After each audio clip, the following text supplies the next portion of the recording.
Yesterday, we got a call from somebody in Diani who was giving us their own personal experience of COVID-19, where they decided to deliberately get themselves exposed to the virus so that they can build their own immunity. And that sounded a bit controversial. So we're going to revisit that topic today. And we'll have the caller on the line. And also we'll bring in some experts and try and interrogate the veracity of what the gentleman and his friends were doing by exposing themselves to the virus. We also will be discussing a lot of things. Today, the Senate is supposed to go back and, for the seventh time, attempt to pass this. Maybe 7 is a charm. Not only just 7, it's amidst threats from parties, of high-ranking party officials. Yeah. Yes. Get it right or get out. Or, yes, the likelihood of you being ejected from the party, etc., etc. Toe the line. Toe the line, toe the party line. Or else. Or else. Yes. So that also comes up in for conversation today, as well as what's happening in Syokimau. The issue of residents of Syokimau versus a company that they allege is polluting their environment. So we'll be having that conversation as well. But every day on this show, we must discuss the global pandemic and its effects in the country and the world. And this is COVID-19 in the last 24 hours for Kenyans. 544. Oh, well done. Thank you. Well done. You 40 got, what? You got that one spot on. 44. New cases. Eh-heh. Hey, okay. Unfortunately, the fatality is now at 382. 8,740 recoveries, which is still impressive. And total caseload now in the country, 22,597.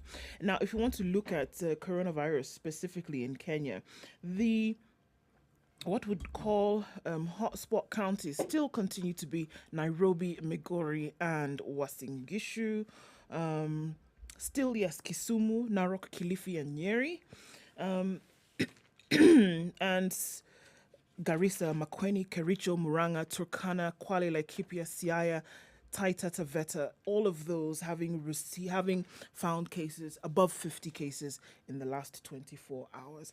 And the numbers continue to rise. And we are still doing 2,000 to 5,000 tests a day. Yes. Depending on the mood or the weather or Just other as we can do factors, today. such other factors. Okay. 318,376 tests done so far in the country. All right.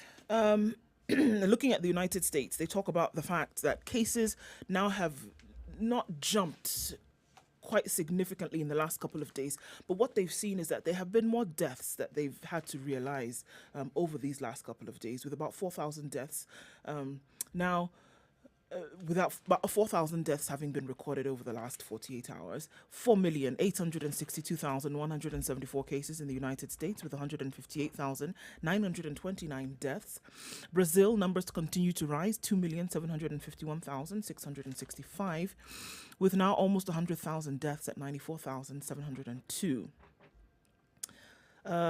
South Africa gained, well, it's not, I wouldn't call it a gain, but increased by about 10,000 cases now, that has pushed them up since yesterday to 516,862. Of course, with the rigorous testing still going on, and having recorded 8,539 deaths so far. Mexico, 443,813, with 4,767 deaths in the last 7 hours. Cases, and then 266 deaths in the last 7 hours. The South American countries and Central American countries continue to gain. One country that has popped out now as, with an interesting mark is Belgium. Belgium has not really had an issue with this. Well, I mean, quite a number. Well, look, with a population of 11 million people, they have 70,000 cases, but in the last 24 hours they've seen a surge with 465 new cases around the country. And what worried them a little bit was that they also recorded 5 deaths from this, whereas things had been stable in Belgium for a very long time. Australia still continues to record cases, 410 cases in the last 6 hours, with 11 deaths. Yesterday, there were no deaths from the cases that they had recovered, but now, having recorded 11 deaths by the end of their today, which now begins ours. Australia is interesting in the sense that Victoria, that particular state called Victoria, they have actually decided to become very tough. $3,500 fine if you're found outside your house without a mask. Yep. Yeah. Taking things seriously. Dollars, American dollars. American or Australian? Dollars. American dollars. 3,500. Yes. And so far, how many people have? so far, if I am to go by the BBC, I think 80 people have already qualified for that distinction. Okay. So you can just buy your way, Well, the truth of the matter is that if you have it, but if you 3,500 don't, US dollars, that's a very That's high a lot number. of money. it's supposed to be a genuine deterrent. They do not want you to play around with it. But when you're talking about deaths, America still leads. Yes, they do. Because America records something like 1,000 deaths on a daily basis. And their toll has reached, I think, 155,000 and moving up. 158,000 actually. Oh, now. they've reached it now. Yes. And they're moving forward. Yes. My goodness. Yep. My goodness. As we continue to track the spread of COVID-19, we also still continue to remind ourselves that you've got a personal responsibility to take care of yourself and your loved ones. Do everything that all the global experts have unanimously agreed that you can play a part in stopping the spread of COVID-19 and also in reducing the risk of your own body getting infected with COVID-19. So do play your part, and then you can question everybody else and the governments and Trump and whoever else you want to question, and China. But first of all, keep yourself safe. 16 minutes after 6, this is a Situation Room, Kenya's biggest conversation. We want to take a look at the weather, and then we start to look at the big stories of the day. Good morning.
The weather with Spice FM.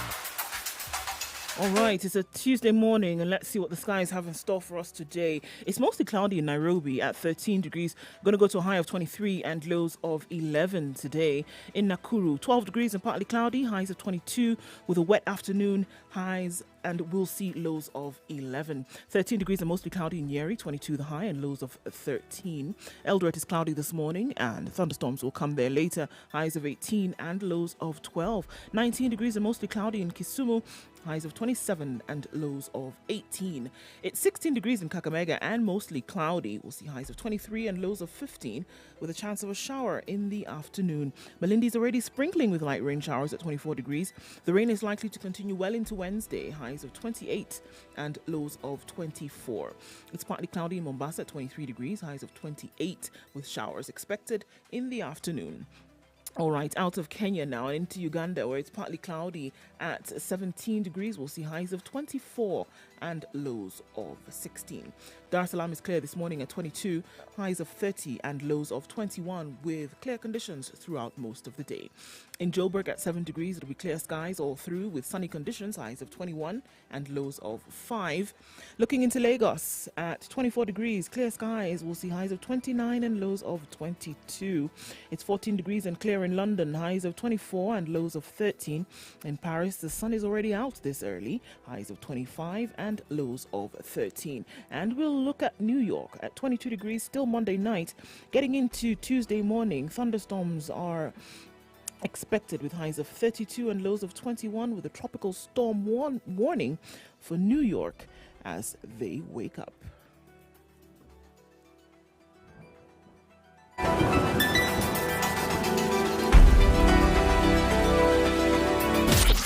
Pure golden sound and good talk. 94.4 Spice FM.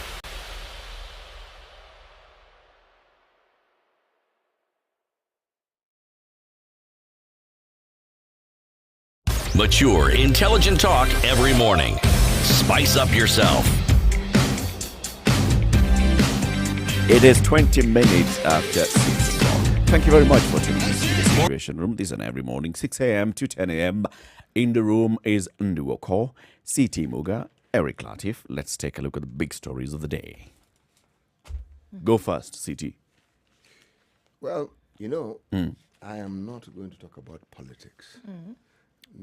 Not for now, anyway. No, we'll talk about it later. But this story caught my eye in the Standard. There's a lady by the name of Dr. Adair. She's director of research.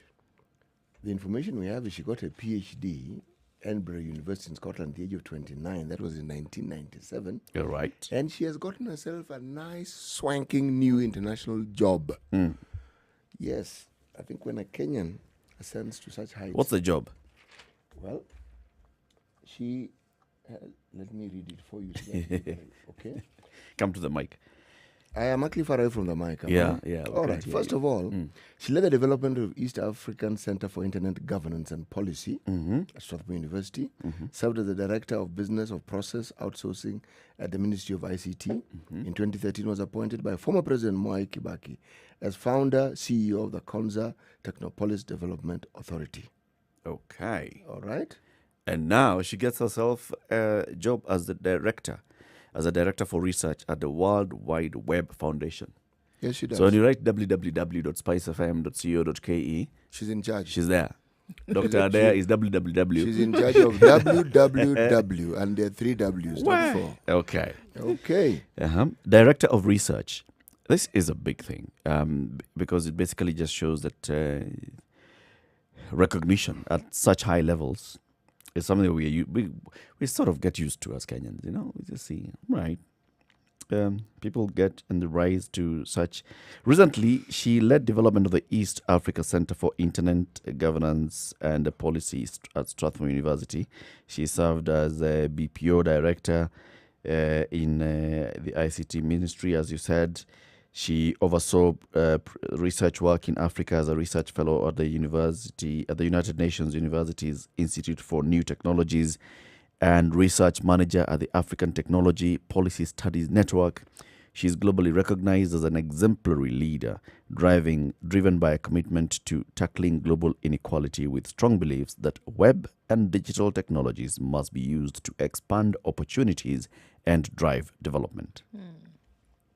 So when you talk about, our capacity as a country, our human resource capacity as a country to even drive change, just the same, if we talk about just technology, the people who work in the Ministry of ICT, the people who work in the ICT authority, if you just look at the names and their credentials, you sit back and you ask yourself, I'm sure these people think at a global level, and they're able to even think at a local level and see things that can be done. They do.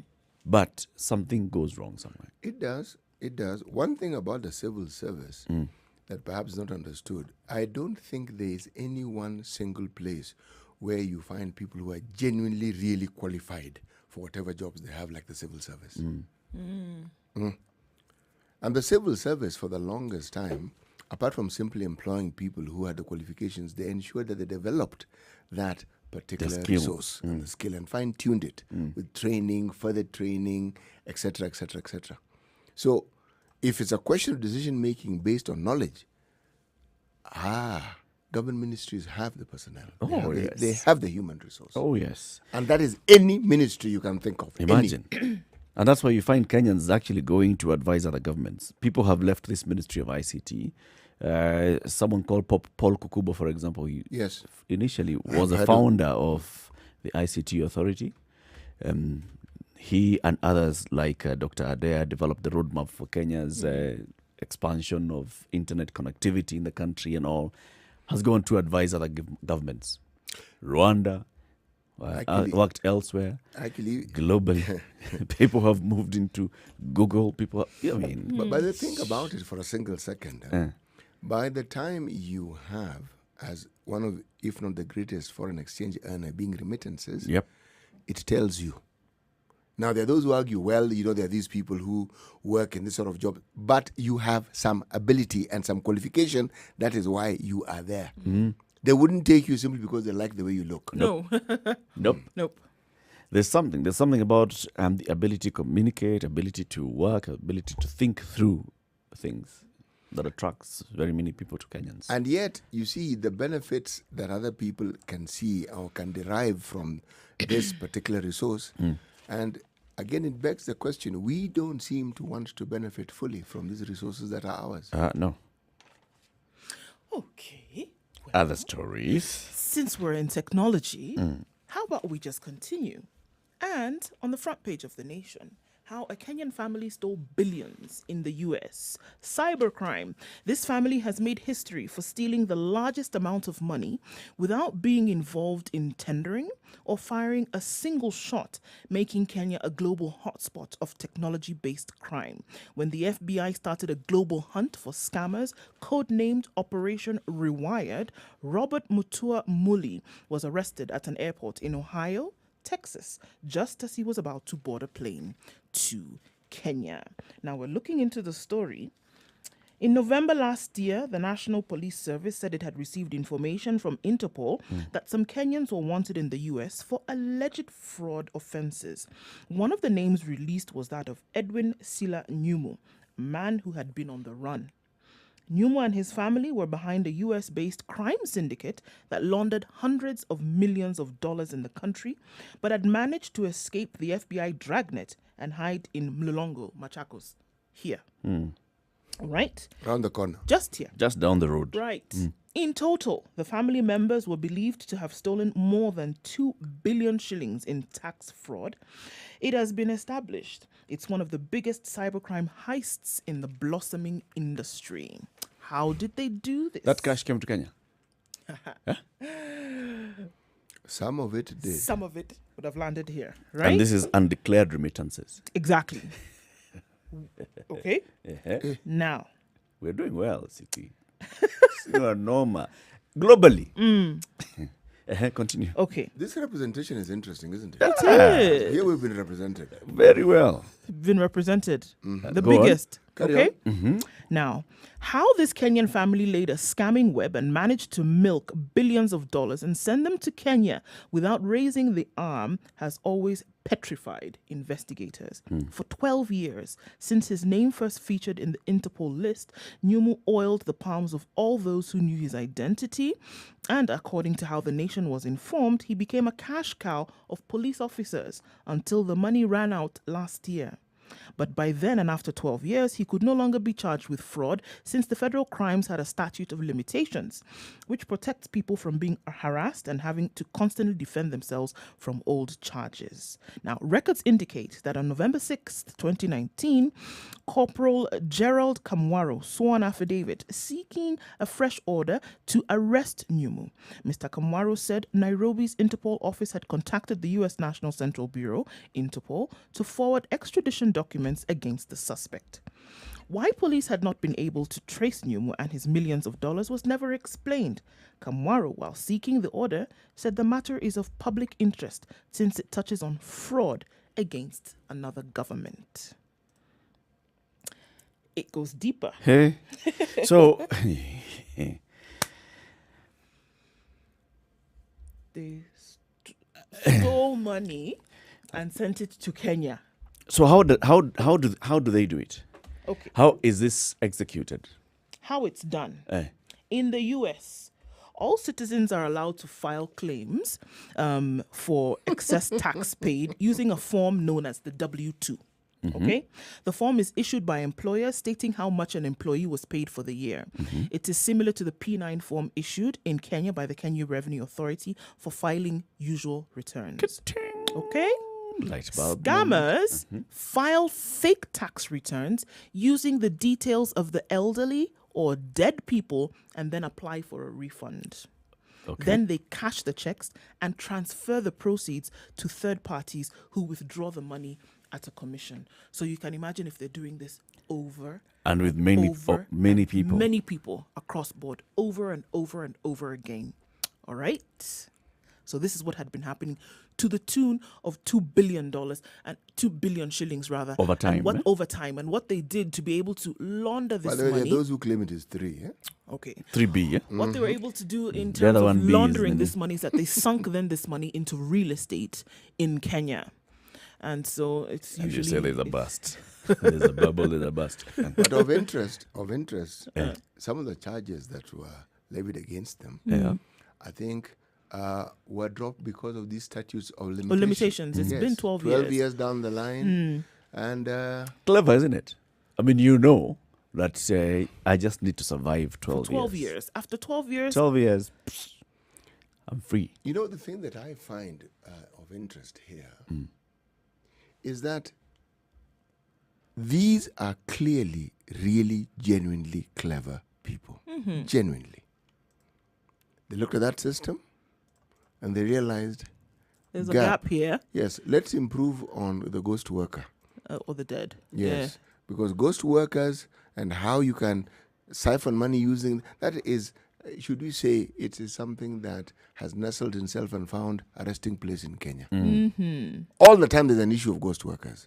You take it a step further and you figure, man, these people even give you a refund on your taxes and it actually arrives and there's a check. The Goodness thing is gracious that me. their IRS works in terms of paying refunds. It works. It works. Now, what I find amazing, I'm looking at the brains behind this and I'm thinking, what process did these people take in arriving at wanting to do this as opposed to actually simply just working and using the same brains to actually make money? Because these are really genuinely clever people. And it was a family business, right? So They, you must they understand. it went basically from just one person just saw an father to opportunity, son, loophole, found it father to working, daughter. and you are not caught. Brought the rest of the So it family. becomes a business. And they brought the whole family into it because you can imagine Paul Kilyungu Nyomo stole 200 million from the US government in 2007. His daughter was based in the US, right? And then there was another 201 million shillings that was stolen by Robert Mutua, who is a cousin of Nyumu. Monica is the daughter of Nyumu, and her son, Jeffrey Silas Ndugi, stole 7.7 million and is serving 10 years after his arrest in 2017. He stole this from the US government through tax fraud. Loretta Wavinya and Lillian Nzongi, who are Nyumu's nieces, so you see now, son, daughter, nieces, Yeah. they stole 945 million from the US government, and they are also still now. Loretta is serving a 14-year term in prison for in the US for wire fraud and aggravated identity theft, and she was sentenced in 2009. She's expected to be released in 2023.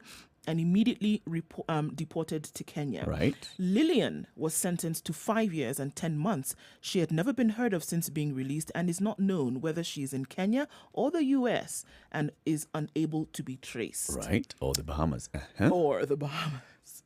As for Wavinya, the commutation of her commutation request was denied by retired US President Obama in 2017, meaning that she would have to serve her full term.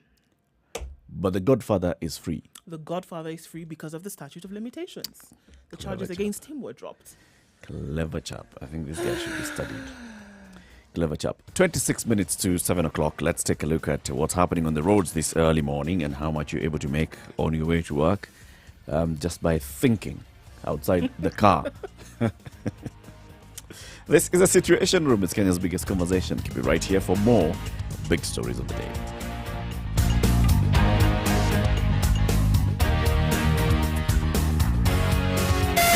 Spice FM, Malindi.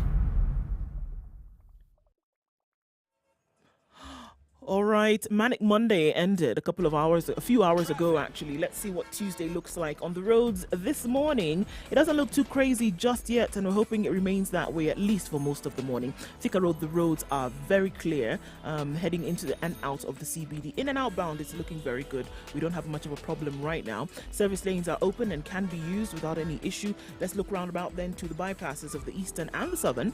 They look good, and then leading to Mombasa Road, where we have a little bit of a hold up right out the SGR, and traffic is moving extremely slowly at the moment, but I'm sure that will open up in no time. We don't see a reason why there should be extended traffic this morning, but if we do, we'll let you know. Coming out of Westlands also looks pretty good for now. Getting to the roundabout and then out towards the city centre will not be too crazy. Langata Road looks good, as does Ngong Road. Heading to the roundabout at the city mortuary and then towards Valley Road, also looking very good getting into the CBD. All right, so it's good all around. Hopefully I can keep those adjectives for the whole morning. Fingers crossed. SpiceFMKE on Twitter. Let us know what you see.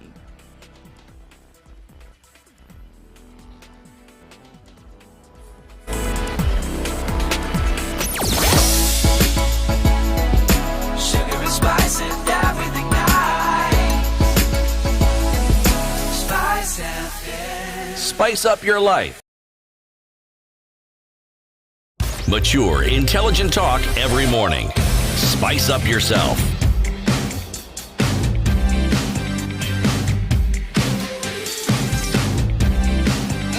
Mornings done right. 94.4 Spice FM. You're still Perplexed, shocked. flabberwhelmed, and overgasted. No, the thing that has actually that is making me perhaps ponder so profusely is that these are people who are going to be considered by very many people to be heroes. Yes, no, they have money. I'm raising my hand. Honestly. You see, for me, the thing that is actually disturbing, Yep. if this happened in the US, Yep. where we are led to believe they have systems that know how to detect these things, Yep. it makes me ask, what on earth then do I think can be happening in Kenya? Lie. In this country? Yes. Well, in this country, we've seen KRA trying to nab some people for faking VAT receipts. You've seen that. And claiming, especially for VAT, right? So where you're supposed to remit X amount for VAT, you just go and procure a receipt from someone. So you claim that you have an input. Is it input or output or one that you need to claim so that you don't remit that VAT? When it comes to refunds, simply because our KRA and refunds do not sit in the same sentence, maybe that would be a bit difficult. Do you know that the entire saga of Goldenberg was based on this very same concept of refund? Yes. An attempt to try and help Kenya expand its export. Yeah. And somebody looked and said, oh, export.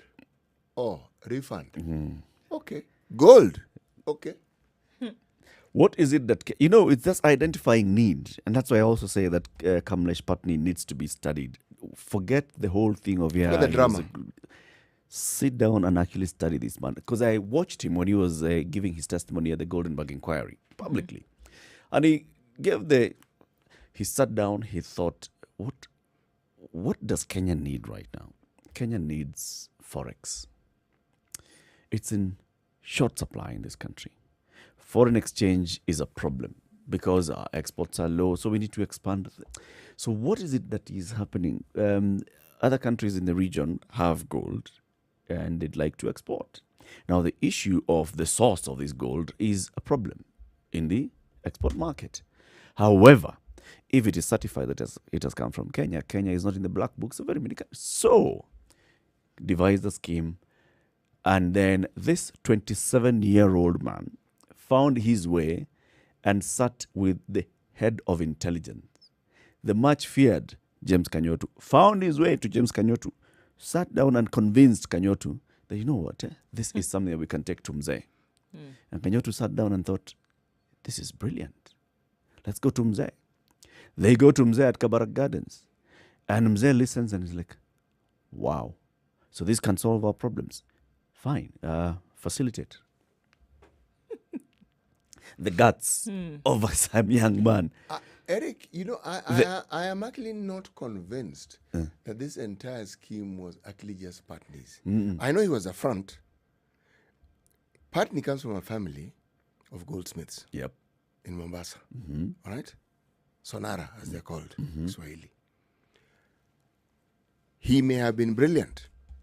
But for this thing to work, you describe it really well. It requires someone who has an intimate knowledge of the product. And that person has to probably be somebody who works in that ministry. Yep. Knows the figures, knows what. And you combine it with somebody who probably works for the central bank, who understands these needs and now understands the details of what needs doing. Because remember, this fraud had to do with just shuffling paper. It is all that. It's all about that. Shuffling paper, making sure this paper is properly... These are not the days of internet. No. It's properly documented, properly stamped, because those are things that ensure that it's considered valid. To get through this entire process, there were people who worked in government, because government people are the ones who understand procedure. They know, you do this and do this, it'll pass. And remember, that paperwork would go as far as Switzerland, and they would look at it. These are people who are known for probity. It would pass, it kept passing and passing and passing. I bring it back to, there was a properly hatched scheme. Thank you. Everybody else is, you're told, I understand the trade. I understand what you need. You need to give me this kind of paper, and then I have the word from the top. That from the very beginning, the fact that he's able to convince the head of state that this is something we can do as a government. So it becomes a government project. That's it.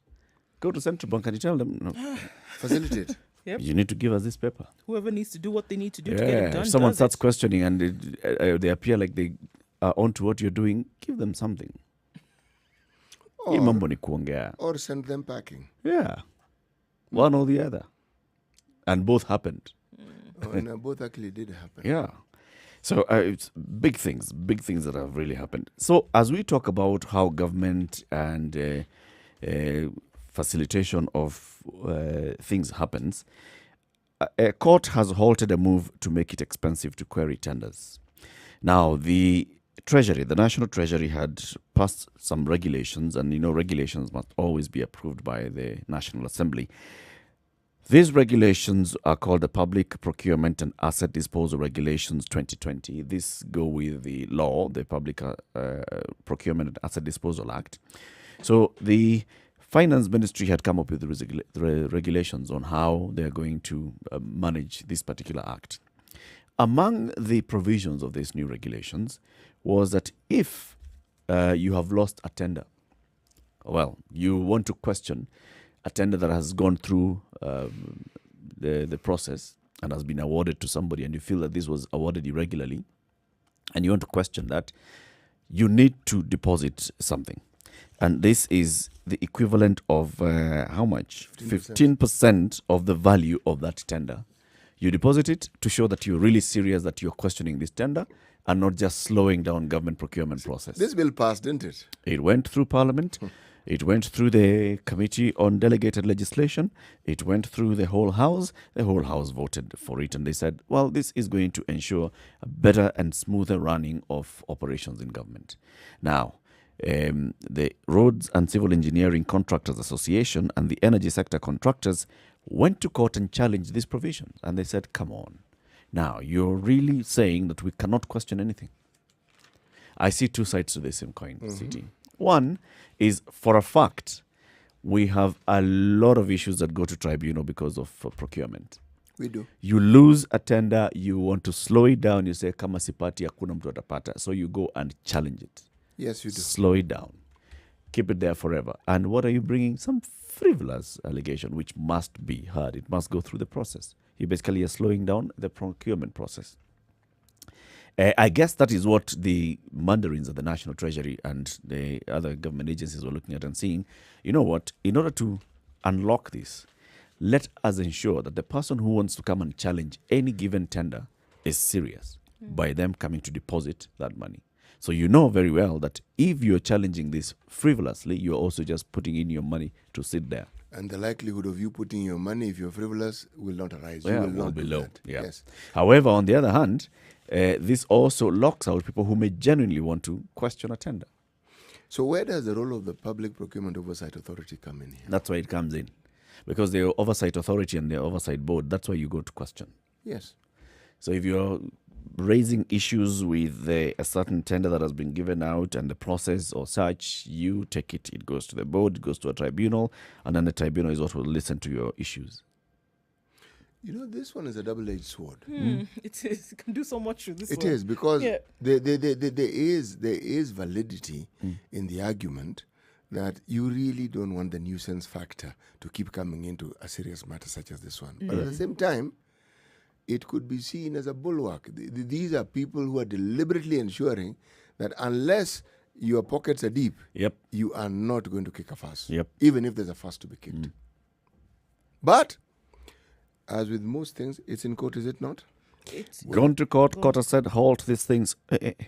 Halt. stop. Let's wait and see what the courts will decide. Yeah, what comes out But of these this. courts of ours have become very robust, have they not? Oh.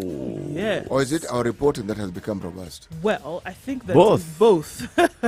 because things go through the system really quickly now, Both and have become decisions are robust. made that would actually either topple things, halt things, important decisions that you think ordinarily would sail through. Suddenly somebody says, hold on, stop this.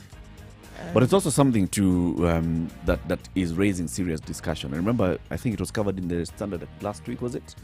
On how all these things end up in court. So government is basically just shackled by the courts. You don't feel like you got a fair hearing, or you don't feel like you like what has been decided, go to court. And the court says, halt it.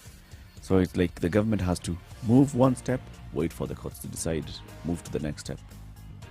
But Or you never see, move. that's now the robustness, because it then ensures that if you're going to, should we say, go through a process, man, you'd better do due diligence. Follow procedure. Yes. Remember, Eric, you were mentioning earlier on in the day something that I read and said, now this really is interesting. Huge blow after firm ordered to surrender 5 billion city land. An interesting one. Let's take this quick break and then we come back and look at. So when the courts issue directives, they issue directives for, on behalf of, or in favor of government, and sometimes not in favor of government. Yes. We have both cases today. Yes, we do. 13 minutes to 7 o'clock. It's a Situation Room, Kenya's biggest conversation.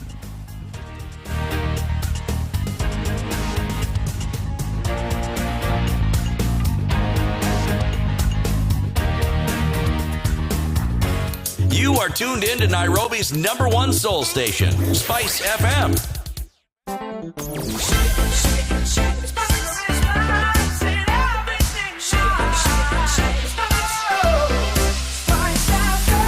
Spice up your life. Mature, intelligent talk every morning.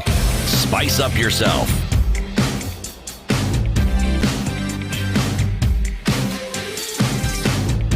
So, City, did you say 5 billion or 50 acres, or both? I'm talking about the value of the land, and it is at 5 billion. The acreage, I think, is 53, but let's round it off to 50. Okay. Wow. Yes, and it's land that belongs to the meteorological department. Yes. This happened during the time there's a gentleman who was in charge of land. The commissioner was called Gashanja. And, you know, there's a deja vu to it, in the sense that the companies that had this land allocated to them were actually set up and formed just prior to the allocation. And what was of interest is that the directors of these companies were like a mirror image of each other. Companies, right? Yes. Yeah. So these people didn't leave breadcrumbs; they left loaves. Anyone who cared to look They would just find it. Clearly see. Yes. All you needed to do was look, open your eyes. It's literally. taken, it's taken Who are these directors? It's the companies that they mentioned. Yeah. Yes. Let me just mention Beacon Towers Limited, Hillbrow Properties Limited, Brentwood Traders Limited, Varoom Industrial Credit Limited, and Pamba Properties. 53.4 acres. Hey. Wow.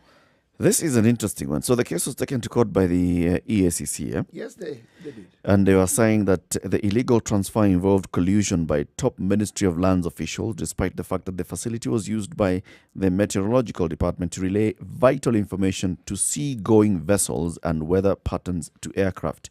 Wait, this land is here near Panari in Nairobi. Things are happening just here. behind Panari. Machakos, Mombasa Road. And this station was using to give information to sea-going vessels. Just over here. Just over here, 500 and something kilometers away.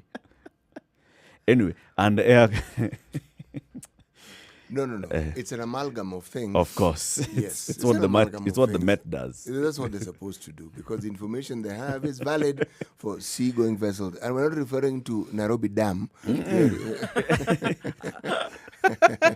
bit larger body yes, of or water. Athi River. No. That's not the reference. It's maritime, Muko, in the Indian Ocean. Yes. Okay. And You know what is of interest also? Yeah. Those who had this land allocated to them said that it was vacant. The judge begged to disagree completely. Said, vacant. There was a generator. There was equipment that the Met people used. There was housing. Said, even if this land was to be transferred, there is normally procedure. You document it. yeah, You advertise. There's a whole procedure. None You of must these. follow. none of that was followed. Yes. So And imagine. even on a technicality, that's it. And that this case, as straightforward as it sounds, took 10 years Yes. to conclude. 10 years. The case we're talking about earlier of a gentleman who kept greasing the palms, allegedly greasing the palms of police police locally. and so forth, until they argue that his money ran out. Okay? I think would apply here as well. Because for something to be this delayed over And over. and over and over, when it is clear that one of the things about the gentleman that I referred to earlier on, it wasn't just a question of the allocation of land during his tenure. He himself was a guest of the state because in a saga, this one was in the courts, people were brought in, his wife was involved. Some gentleman lost his life over an issue of land. He was a man who dealt in land. He was a property agent. He was a property dealer. And something went sour. And this gentleman was actually not just taken to court, was jailed as a result of this. Yes. Right. So, unfortunately, or should I say fortunately for the country, you have a situation where justice has been served at last. It has. A good thing. Now, this is a very good thing. A good thing. It's a financial standard today, the pull-out and the standard. And today it's focusing on errors that turned Kenya into retailers' graveyard. The case of supermarkets, the curse of supermarkets. First it was Uchumi, then Nakumat. Now Tusky seems to be going down Is a it well-trodden really a path curse? for local supermarket chains. We'll look at what is ailing this industry. Is it really a curse? What is it? How would you describe it? If you look at those many supermarkets actually, even those that have come from other parts of the world, they set up base here, they're successful in their own countries, they come to Kenya and something just does not click. The foreign companies that come here to set up, I would argue that the competition in the Kenyan market and the details of the Kenyan market and how it functions catches up with them. Because you come in believing that there's money, and indeed there is, but Kenya is Kenya. Now, if you look at each of these companies that you've mentioned, start with Nakumat, now we've got Tuskies, keep thinking through. Think of Uchumi. It isn't as though the businesses were not viable. It is because those who owned these businesses did something that guaranteed the businesses would not be viable. Because for it not to be viable is like saying that there were no more people who wanted to visit these establishments, didn't want to do business with them. That is not true. For new business to come up in the same field, it means someone has studied it and understood there's a market. There's something. It's viable. Yes. Right. Because all these smaller supermarkets, how often do you hear of them going under? They seem to just somehow survive. Because those ones are just small retail shops. They are not supermarkets. Exactly, Eric. But the principle is They the are same. mom and pops. They are mom and pops, yes, and dad and moms and pops and aunties. But the truth of the matter is this. They serve the same purpose, just a smaller clientele. I think the curse comes into this. When you want to be a big retailer in this country, big means that, one, you occupy a large space, and therefore this is a higher cost in terms of rent. Secondly, you have to expand because it's a small margin business. So for you to make enough cash for you have to expand. Now, as you expand, you're going into markets where you are hoping that this store will bring in the same amount of money as the next store that you open, or you have the same footfall, you'll have the same kind of shopper demographic. And then you realize that the shopper demographic is not the same. So as you expand, there are some stores of yours that are basically just holding and draining you cash because you have to pay the staff, you have to pay for that premise, and you're holding on to the supplier's money because suppliers have given you money. Pause for a second and ask yourself. Yes. What you're saying is true. Now, which businessman would enter such murky waters without understanding what waters they're entering into? Because, I mean, if you want to look at most recent Which one? entrants, I mean, unless these aren't businessmen, because surely you expand because it is clear to you that expansion is something that is necessary. Look at the model, the business model that, say, Nakumat had. Yep. All right? Nakumat didn't really own anything. it was a rental state. They understood retailing and took it to its nth. Yeah. Okay? And then Basically, we pay and you then when- they even- started yes, we We expanding. pay you Even when we sell, which is what they precisely. did. Yeah. Yes. And Precisely. then they started expanding. And that is when rubber meets road. Look at Tuskys. Tuskys was also doing well. Eric, And then they started expanding. there's something else that happens beyond the expansion. That is what I am actually bringing Look at in. Uchumi. Oh, no. And no, then no, they no, no. started expanding. Uchumi is different. That one was Same simply issue. ground to the... Oh, no. Yeah, Uchumi it's quick to jump into Uchumi that. came in. No, Eric. Uchumi existed when nobody else existed. Exactly. Uchumi was the oldest. Nobody existed. Yes. There was literally no competition. And what kind of stores did you see in Uchumi? Uchumi was small stores in various parts. The biggest one was at By the way, Eric, town. But when Uchumi came into being, those stores were big. It's only when Big. Nakumat came in and started opening go-downs, Bigger, calling them yes, supermarkets, yes. that they seemed small. But Uchumi was big. In those days, Uchumi appeared big. Actually, Eric, it was big. It was the only thing that existed. It was big. In fact, the word supermarket blew your mind. It was big. Yeah. You couldn't imagine there were so many things in just one space. Because you're comparing it to the next one, which is a kiosk. Not just a kiosk, a Where you shop, cannot a go. shop which has 4 A stalls. hole in the window. Yes, so no, you know. it's actually a booth in the window. You cannot walk next to the product and pick the product. You ask the shopkeeper, nipatie sukari. Or rather, a hole in the Yes, wall. And now here is a supermarket where you're going and picking your own sukari. Not Big. only sukari, you even have options of sukari. So really confusing before you get used to it. No, Eric, it goes back to that story of management and what it is. Have you heard, for instance, of owners of Nakumat going bankrupt or going broke? No. I haven't. No. Have you heard of the people who are behind Uchumi going bust? First of all, look at the model of Uchumi. Uchumi was buying land, not their business, they've gone into property, building, development. They are supposed to be retailers. I refuse to believe that the environment is poisoned because of the fact that you still have entrance into the market, Yes. even when people are falling off the grid. And they're If it- queuing. and they're queuing, they're lining up to come in with foreign entrants who are saying, okay, well, tick the boxes for me, allow me to come into this market. If the environment had been poisoned, you wouldn't have them wanting. They wouldn't touch it. They wouldn't. And they would be able to see this. Because a lot of these guys, before they come in, they do their market research. Of course. They do. And they say, okay, And over a is period this a of market time. that we can get into? And Over a long period It's of not time. that when you see a building being erected that they decided last week they're going to come into Kenya. They've done this due diligence for years Yep. and said, okay, fine. We want to come in here. So what goes wrong?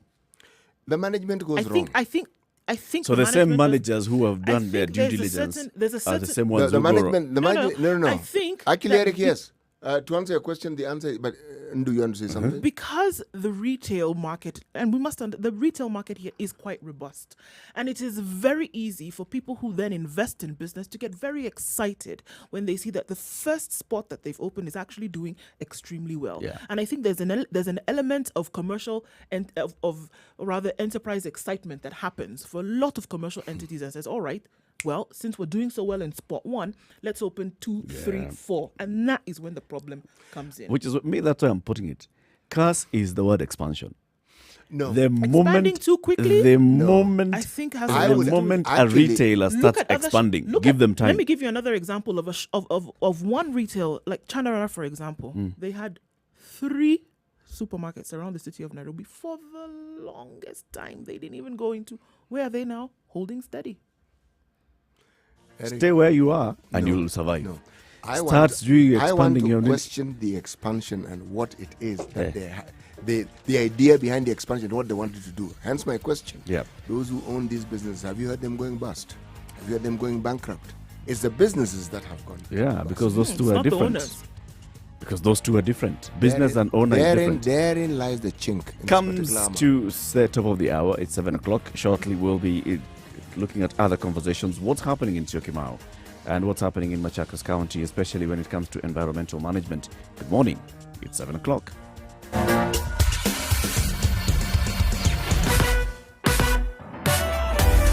Sugar and spice and everything nice. Spice FM. Spice up your life. Traffic. Okay, let's see if things have changed. Actually, a very good morning today. Not much traffic in most of the normal trouble spots. Let's look at Kangundo Road. That's flowing very well this morning. Not many in terms of vehicles on the road today. Mombasa Road at Green Park Estate, Athi River towards Nairobi, moving along very smoothly as you head into the CBD. On Thika Road, coming into the city centre as well, that's looking very good. Right at the Pangani underpass, a little bit of traffic, but then as you get to the Globe Cinema roundabout, you'll be fine getting into the CBD. Coming out of Westlands, past the 87 and then onto the Red Hill bypass, traffic is moving very well. Okay, we will take a look at what's happening in other parts of the country, but for now looks really good in the NMA. Don't forget, you can let us know what it looks like in your neck of the woods. Spice FM KE. That's how you can reach us on Twitter. Let's see if we keep it moving better than we did yesterday, this Tuesday morning.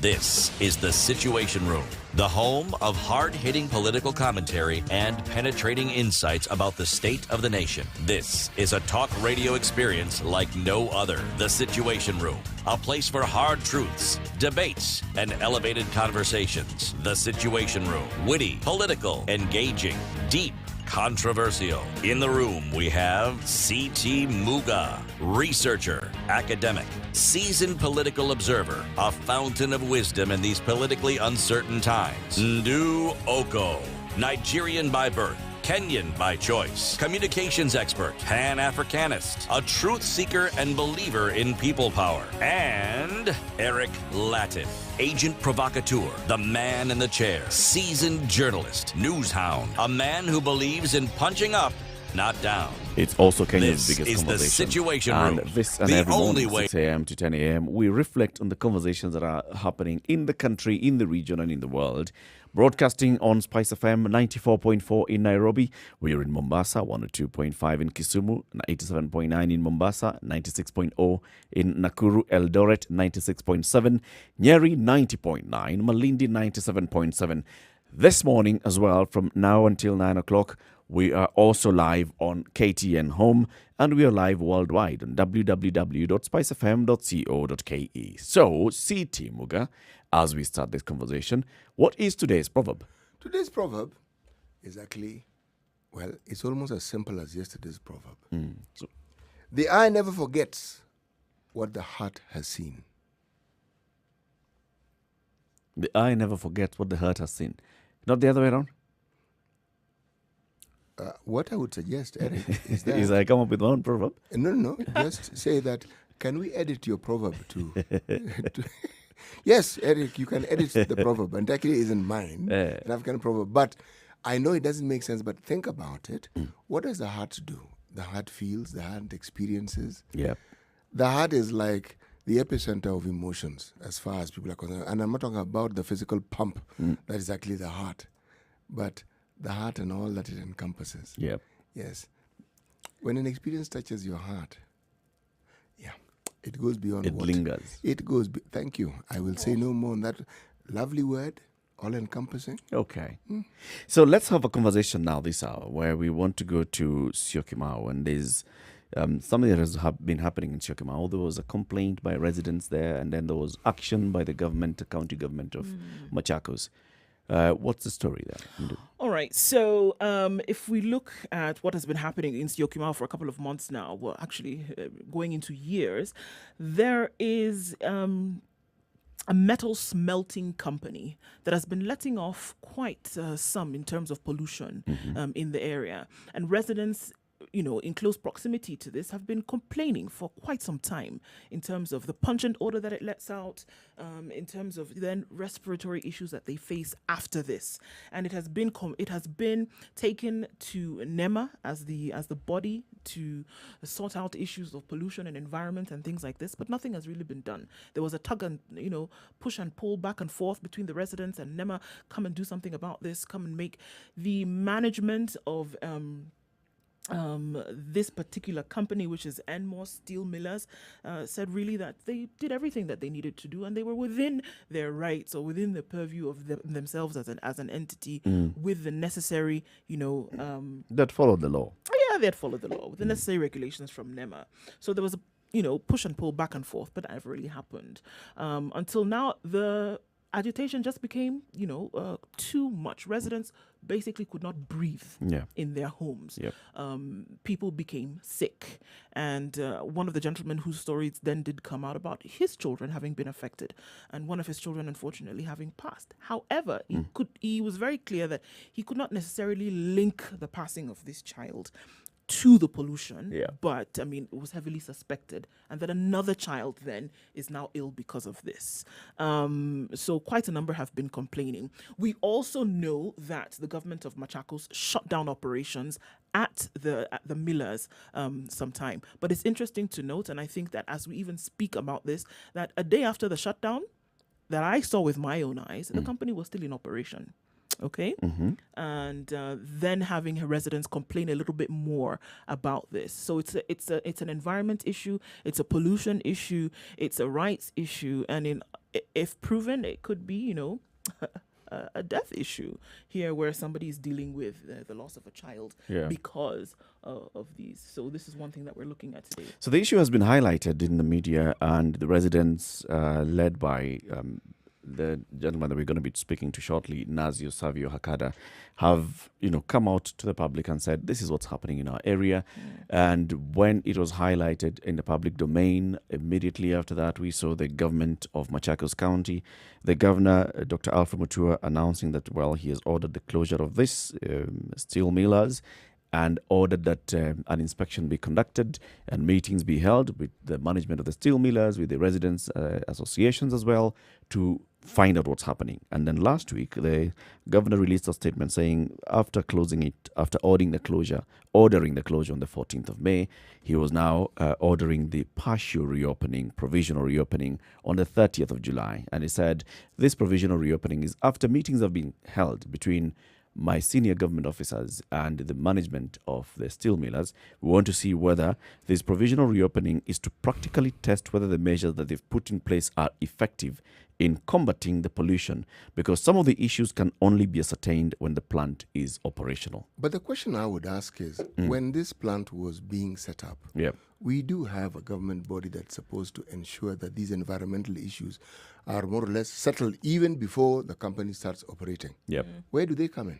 The National Environment Management Authority. Yes. And the others, of course, they give you license, and of course, they are also mandated to conduct regular inspections of the facility. And So how do we arrive at this point? when residents are raising the issues, also they reach out to them. So let's first of all speak to Nazir Savio Hakada to give us his experience. Good morning, Nazir. Good morning, sir. Thank you very much for speaking to us. Welcome to the Situation Room. I'd like to thank you for wanting to air our grievances and what we are going through. Now, Nazir, you've heard the question that CT Muga has asked. I mean, we are talking about residents raising concern about this specific factory and reaching out to the relevant authorities. Which authorities are these that you have reached out to? Well, we first, in the beginning, I mean, we've been here for several years, and the latest estates, I could say 10 years, a few 15 years back, 12 years back, we've actually occupied estates within a locality of this factory. We're talking about just 50 meters away, having effective 50 meters away from an estate. We're looking at 5-star, we're looking at Sawada, we're looking at Bustani, and there are a few others around. Looking at almost 1,000 residents around, and within, if you calculate the whole of Syokimau Residents Association, we're looking at almost 5,000 residents. This is a 5,000 residents area. This factory came in around 2016, not just four years ago, 3.5 to 4 years ago. And what is surprising is that we reached out to NEMA when we could not breathe. We had issues with our children could not breathe, chest-related problems. As I've said this previously, okay, we don't know whether this could be linked, but the doctors actually has told us just verbally, generally, that you have a problem that it could be linked. But, you have to go scientifically and do your investigation, involve companies that would able to look. What is your pollution rate? Is this the issue? Code Africa has had sensors that were fitted in Bustani, in Sawada, and they did research and found out that the pollution rate or some pH rate, scientifically we don't understand this as laymen, but they clearly said it was beyond the approved rate. BBC had this thing, and they worked very close with Code Africa, and found out that, yes, indeed there is a certain amount of pollution that is not acceptable from this factory against residents, especially it being a smelting steel company. From there, NEMA, we approached NEMA. We sent all the relevant letters. It was just silent. Yes. We had a meeting with Endmore and the NEMA authorities. They were asked for some almost 17 to 18 clearance certificates and licenses that were needed, disposal of smoke, you name it. There were several. Change of user, because how did they come into this premises? This was a residential agricultural land one time. Did they ever apply for these licenses? Was there an advert? Were the residents made a party to this plant before it was opened? Because I believe residents of a certain area must be. There are certain regulations that allows for such a plant to coexist where there's residential during the environmental impact assessment. Yes, exactly. The exact words you've used. Nothing. I mean, they had, in the interview, they gave us some 4 or 5 names that they only spoke to 4 or 5 people who filled some forms. We took those forms, we investigated. 3 people don't even stay in Syokimau. One sells food outside, maybe the factory somewhere there. And one was approached at Gateway Mall just to fill a form. So we're wondering what kind of assessment did they do? Who did they speak to? Which was the body they spoke to? We have Syokimau Residents Association, an association that, stands for the entire community. No one was approached. None of the chairman, not the treasurer, not the secretary, no one.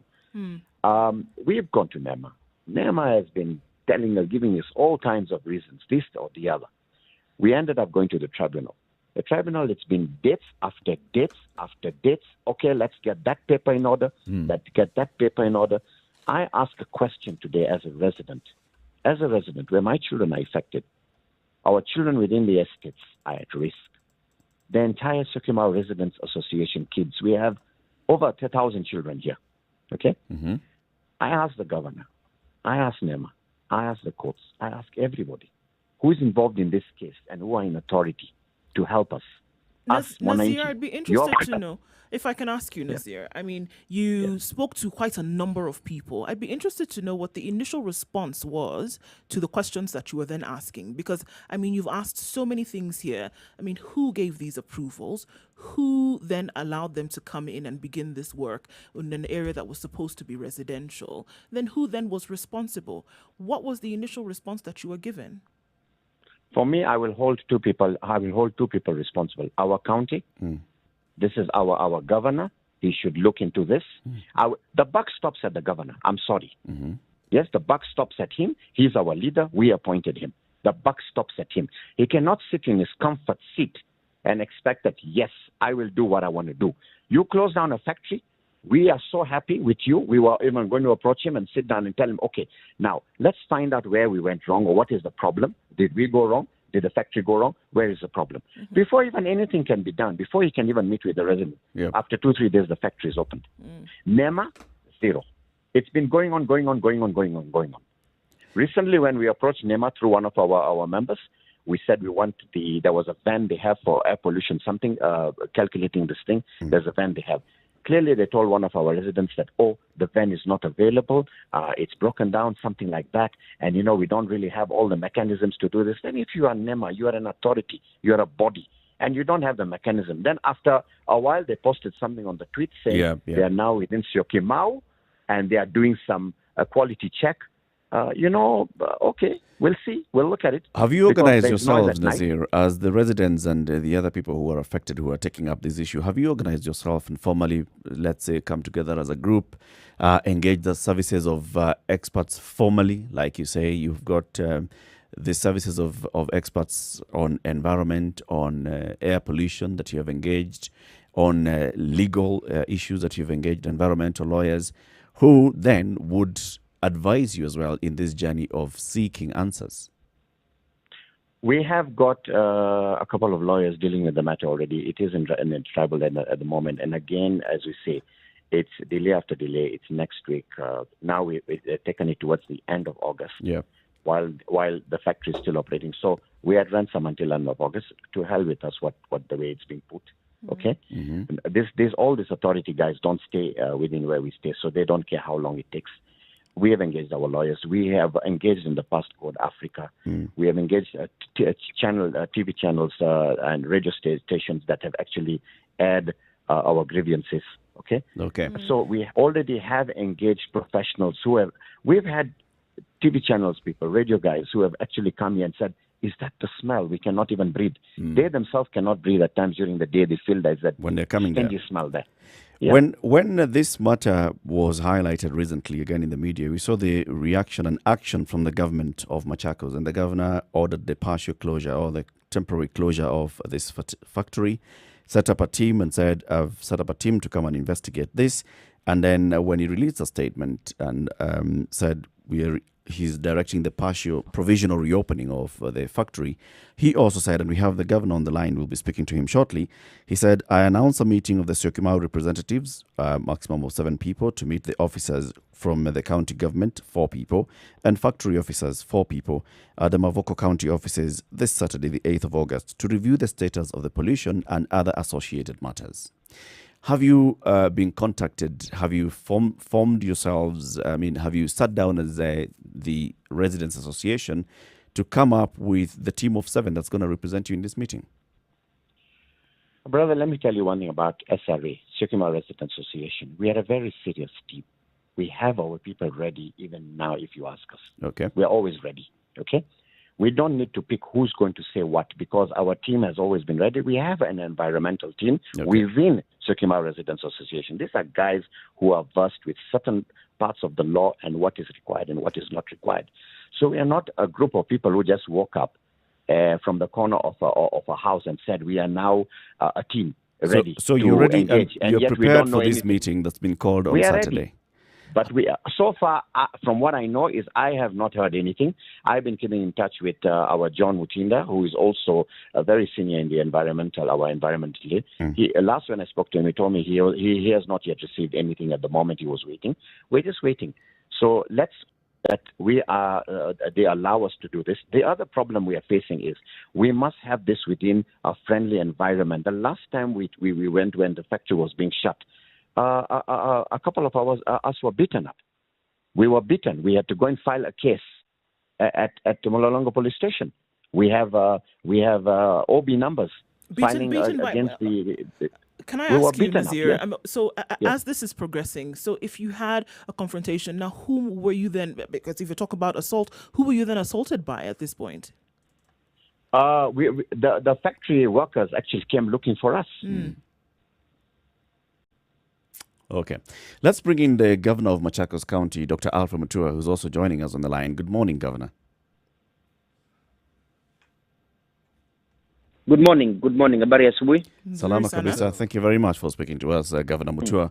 You've heard what Nazir has said, and you, of course, you have been following this matter of the Enmore steel mills. From the initial reports that you received, and which made you to direct the partial closure of this factory, what is your reading of the situation? Let me first say I'm quite sorry what Nazir and the residents have actually gone through. It's terrible.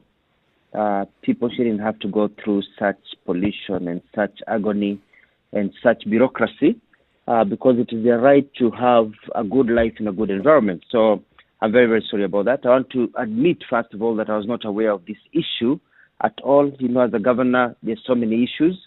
I was not aware of this issue. But one day I was driving to Nairobi from Machakos, and there was this pungent smell as I drove up past Mlolongo, around that area. And I thought for an instant that maybe we'd had a spillage of maybe a toxic waste from a lorry coming from Mombasa or something. So I called my Minister for Environment, and I told her to investigate where that smell was coming from, and to contact NEMA and others, whether they look at NTSA, where there's any poisonous stuff around. And she wrote to me a few days later, and explained that it was a factory called Enmore etc. With a problem. Unfortunately, due to our working hours, whereby we don't go to work now every single day because of COVID, I did not receive the letter until 5 days later. The letter was delivered, but I saw it about 5 days later on my desk. And by the time I saw the letter, that's when the issue was already in the media. And I called a meeting and I said, what is going on here? And so I sent an inspection team to look at the factory. And the report that came back to me is that this factory was not only contravening pollution laws, it was contravening COVID-19 regulations. It was contravening all other regulations. And I asked my team, how come it's been operating all this time? Does it have to wait until it's in the media? Does it have to wait until I smell the spillage for people to act? So that is when we closed it down. Okay. And I have to admit that since it closed down, I have received numerous phone calls from everywhere in this country, from colleagues, from senior government officials, from whoever, trying to urge me to open.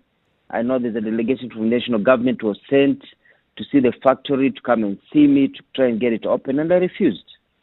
I said no. I said, the health of people is more important. Just like what I said in my statement when I closed down the factory, that our health is more important than money. So those who are applying pressure from those other quarters, what is their justification for pushing for the reopening of the factory?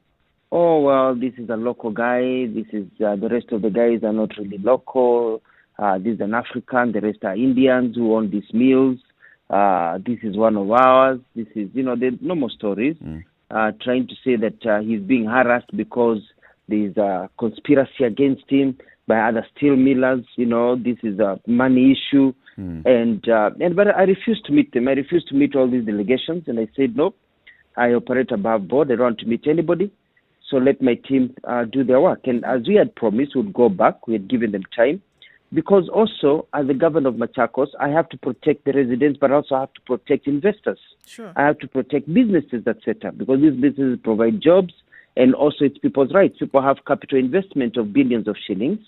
So you don't just shut people down without giving them a fair opportunity to actually explain themselves. To be heard as well, yes. And to be heard, and also an opportunity to continue operating. Because if you look at this, this is a multi-billion operation. This is not a few 100 million shillings. This is probably a 2 to 3 billion shilling investment that has been put there. And somebody's life and business is in it. About so many hundreds of people are depending on it in employment. So it's a balancing act. As a leader, I have to balance these things. Indeed. I want us to take a quick break, Dr. We want to take a quick break here and have a look at the weather and traffic, and then we come back and continue this conversation. We want to understand the steps that your government took once you ordered the closure, the steps that your officers also took in reaching out to the complainants, who are the residents around there, and also to understand the next steps that we expect to see being taken from both sides. We still have Nazio on the line, and now we're speaking to Dr. Alfred Mutua, the governor of Machakos County. It's about the closure and partial reopening of a steel mill that has made the residents of this particular area in Syokimau complain that there's a lot of pollution, air pollution in the area, and many of the residents are complaining that their health has been impacted. Keep it right here. This is a Situation Room. It's Kenya's biggest conversation, broadcasting on Spice FM, broadcasting worldwide on www.spicefm.co.ke, and also broadcasting on KTN Home. It's now 24 minutes after 7.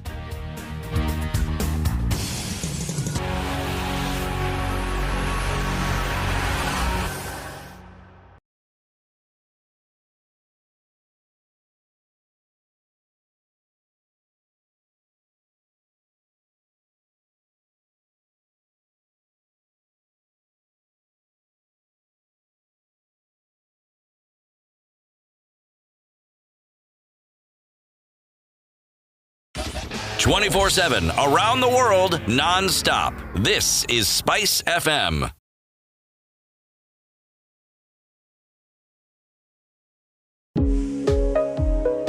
As the world changes, so do we. We adapt to our situations to bring out the best in us. This is why the Standard Group and Oxford University Press East Africa have partnered to bring you Tutor Soma Online. For just 10 shillings, you have unlimited access to the reputable source of revision materials conveniently. All you have to do is log into tutorsoma.standardmedia.co.ke and make the most of the time for all students, including candidates for both primary and secondary schools. So, as we stay home, we keep dreams of future successes alive while making homeschooling an achievable reality together, effectively. Tutor Soma Online. Log in to success. A partnership between the Standard Group and the Oxford University Press East Africa. 24/7 around the world, non-stop. This is Spice FM.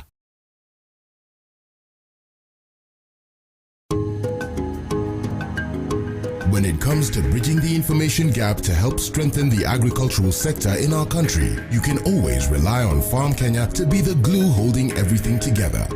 And now, courtesy of the partnership with Farmster, things couldn't be better. Introducing Farm Kenya platform, and it goes like this. Our SMS service will help farmers upload and publish their products without smartphones, while the Farm Kenya app will allow buyers locate, purchase from, and engage the farmers directly. So if you're a farmer, send a free SMS to 40446 and connect with buyers free for life. That's 40. Nairobi, partly cloudy conditions at 13. We'll see highs of 23 today and coming down to lows of 12. In Nakuru at 12 degrees is partly cloudy until afternoon, where they'll see highs of 22 with a bit of a sprinkle. In Nyeri, partly cloudy conditions throughout the day, highs of 22 and lows of 13. It's patches of fog in Eldoret at 12, opening up in thunderstorms later with highs of 18 and lows of 11. 19 degrees and partly cloudy in Kisumu, going to highs of 25 and lows of 18. It'll be a wet afternoon in Kakamega, currently at 16 degrees, going to highs of 23 and coming down to lows of 15. It's mostly sunny in Malindi at 24. That'll change later though, with highs of 28 and lows of 23. We'll see showers later on.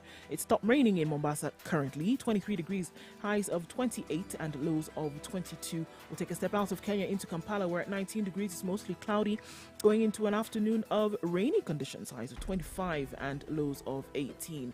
Clear skies in Dar es Salaam at 21 degrees, going to a warm high of 30 and lows of 20. It's 6 degrees in Joburg. Clear conditions, however, sunny conditions will last the whole day with highs of 21 and lows of 5. And finally, for now in Lagos, clear skies at 24 degrees, highs of 29 and lows of 22.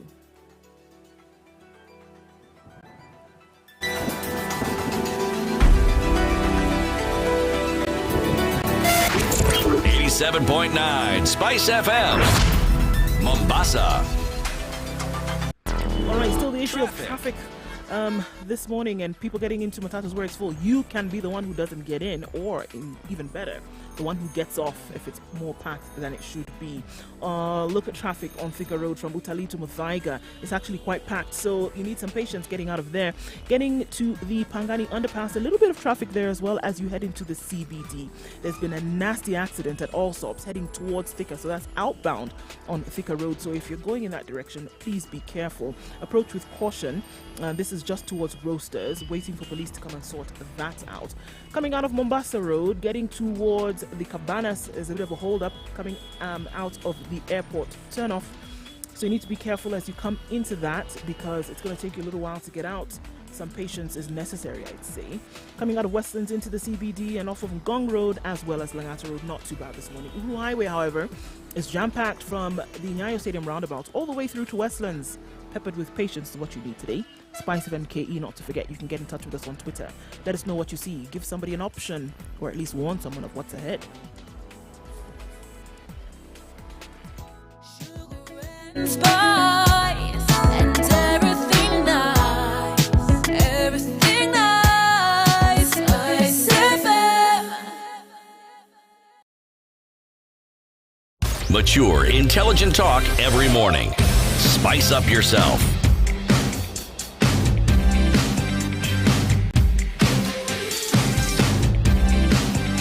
Mornings done right.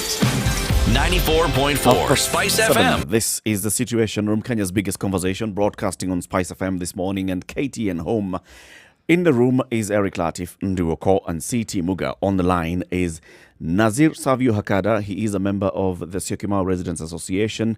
He is one of those residents who have been affected by the operating steel mill called Enmore that has been operating in his area, in his neighborhood for a number of years now. They've raised concern about this. They say that there is air pollution that is emanating from this particular factory, and there's a pungent smell. And this has been confirmed by the governor of Machakos County, Dr. Mutua, who himself says at one point he was driving down the road and he could smell this, and he raised questions with his officers, and also the matter has been discussed in the public domain. So this is what we do on this show. We reflect conversations that are happening in our community, and we seek answers from those that have got answers. Nazir has said that they raised this issue with the National Environment Management Authority. They've raised the issue with other relevant authorities, and they've gotten no satisfactory answer. The governor of Machakos County, once this matter came to his attention as well from media and from his own experience, raised an issue about this, and he directed that the factory be closed for a while as he's assigned a team to go and review the operations of this particular factory. And Governor Alfred Mutua, you're saying during that time you received a lot of, shall we say, pressure from several other quarters saying this is a Kenyan company. You need to think about the kind of investment that's been put in here. Be that as it may, I mean, Governor, from where you sit, you're dealing with two citizens of Machakos County. One is a corporate citizen, and the other one is a citizen's body of human beings who are saying that they are affected. The questions that emerge now from here is, you set up a team and you told this team, go and investigate what's happening at Endmore. What did they bring to you? No, they went and looked, and the main idea was the company said, according to my officers, that they are going to take corrective measures and we should give them a chance. What exactly were they going to correct, Governor? No, you see, the issue is, why is there pollution? Because we have other factories, steel factories in Machakos. This is not the only one. And there are measures that have been taken according to international standards, the European Union standards, American standards, Australian standards, whereby there are machines you hook up such that the pollution that comes out is basically oxygen. whereby you're able to clean the air, you're able to clean the chemicals, and basically all you spew is good and clean air. I mean, technology has caught up with these things. And we realized that the factory had not put those measures. They're expensive measures to put, and so people take shortcuts. And there are other measures that can also be taken through the production line to ensure that there is no pollution. So after about a week, we gave them 7 days. We went and inspected, and we were shown machines that had been bought, machines that had been put in. We were shown things that had been put in place. They were running the machines. For us, we saw that the air quality was okay. We had our machines. But then we told them, for us to be able to open your factory, because we don't want you to poison our people, we're going to allow you to operate for 1 week, and let's get the feedback. Let our experts be able to test the air quality, but the best tester of the air quality are the residents of Syokimau, because they're the ones who are hurting. And that is why I said, after this period, on the 8th of this month, let's have a meeting, a public participation meeting between the factory, our experts, the NEMA experts, and there were 90. And let the truth come out. Has the factory really pulled its weight? Has it done what it's supposed to do? You know what I mean? Let the residents' voices be heard. At the Let same the time, come out and say this is not happening, this has happened. Because Kunokora, for example, when I ordered the factory to be closed, I was surprised the following morning to find that it was operating. Yes, it was. So I had to send my askaris to actually arrest the people who are operating. There's a sense of impunity here. Okay, so Governor, if I may ask you, so at this moment when we are speaking, the factory is in operation. Okay, so Nazir is here with us on the line, and if I can ask you, Nazir, right now, from what because you live in the area, has there been any difference since the time where these corrective measures were said to have been put in place, or at least were asked of this company, and what you're experiencing at the moment, even before your meeting on the 8th? What do you experience now? Let me address this issue since you've asked this question. And our governor needs to know the people he's dealing with. This particular factory is very, very clever. They know the magnitude of how much work they need to do in order for that pollution to come out. When they are desperate and they need production to be done, they will put it at the maximum power. When they are being investigated, or they know anybody is keeping an eye on them, there's the watchdog. And now they know there's the watchdog. They will do it at a minimum rate. And this is how they have always been operating. There are times when they heard things coming in court or anything that's coming up in the news, they would kill it down. They would keep it very low. And right now they know they need to satisfy the authorities. They need to satisfy the governor's team. So they are operating it at a very low level. I will assure you, once the governor issues that letter or whatever happens, it is a goodbye. We will not hear from the governor again. We will not hear from his team. And why I say we will not hear from his team, let the governor also know the kind of team he has. If it takes the governor to drive through that factory one day and smell that thing and investigate, and then he comes back and he says he has an environment team. Where was this environment team all these years? When it was coming in the press, it was coming in the news. That's a valid question. That's a valid question. Let's hear from Dr. Yeah, can I chip in? Can I chip in? You know, if you noted, I did some reshuffles in my government. I got some people removed from those dockets. I did some reorganization because it was very clear something was not right over here. And I can assure you, Nazir, that the standards that we will agree on, and you will agree on with my team on the 8th, are the standards that are going to be maintained. And any communication from my office will be very clear. If this factory goes against what we've agreed on, and they go to what you're talking about now, increasing the production and the pollution comes back, I can assure you we will yank that license and we will physically close down that factory for life. We are not going to allow people to play games with us. And I'm not going to allow my people to continue to suffering. be used to play games. Yeah, even my workers to be. So, but I want to. The issue of workers, as we continue with this conversation, Dr.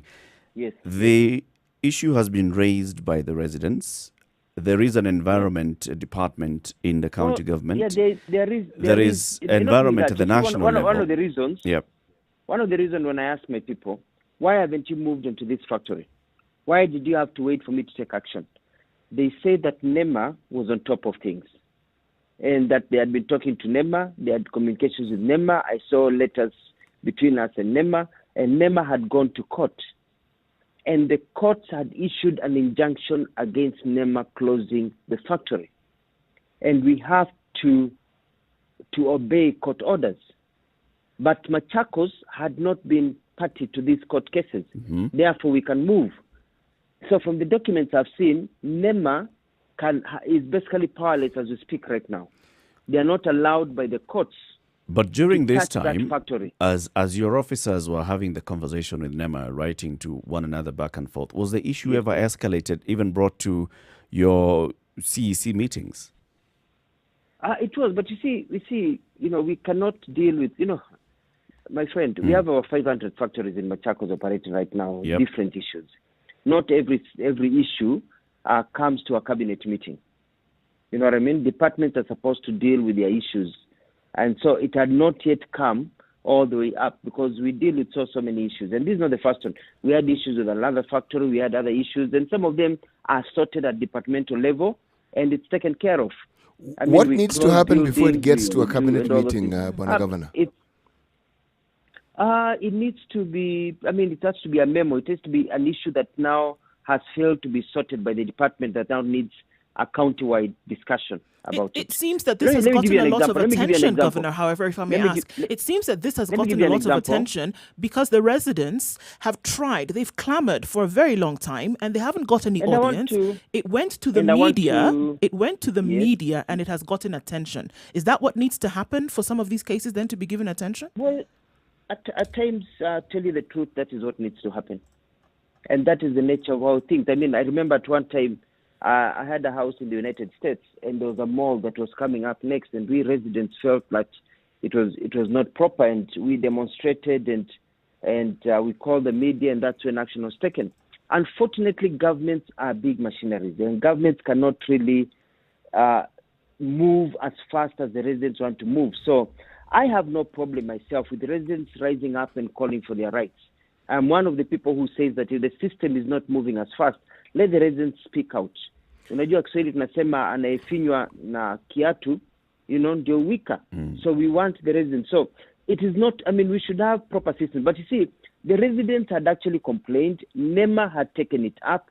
My officers had been following up, and they knew that NEMA was on top of things, and there was a court order barring any action against it. So it's not to say that nothing had been happening. It's only that when it blew up, and when I smelled that, I called my lawyers and I said, does this court order bar me from doing something? And we went through 2 days of going through the legalese, and we found out that I had the powers to do things. I was not barred myself as the governor of Machakos from taking out action. Governor, before all these things happen, you say you have 500 factories within your jurisdiction. Have you ever had 500 plus?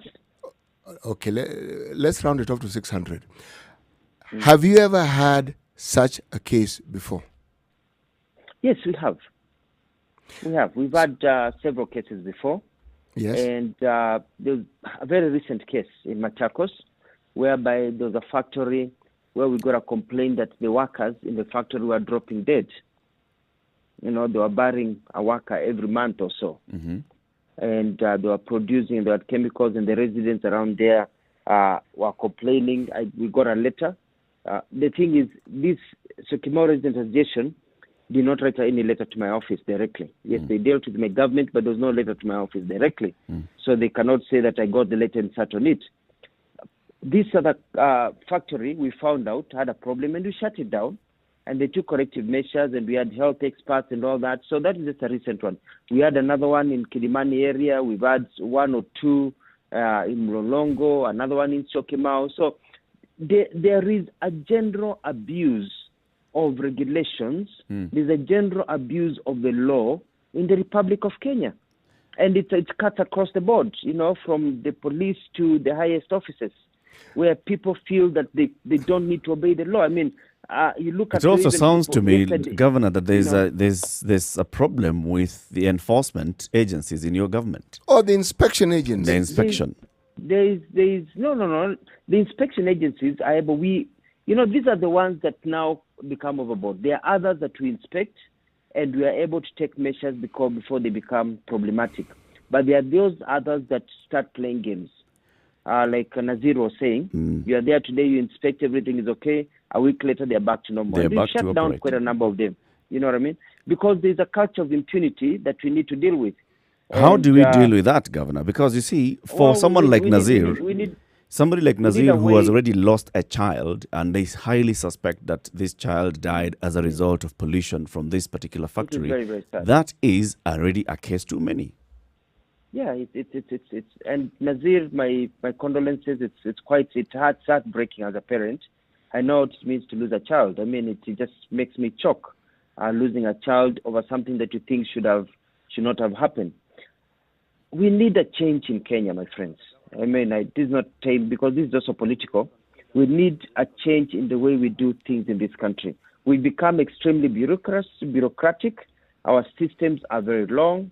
You look at the court systems are used frequently to stop, to basically constrain justice, whereby our procedures really, people give, injunctions at times in places where they shouldn't give injunctions.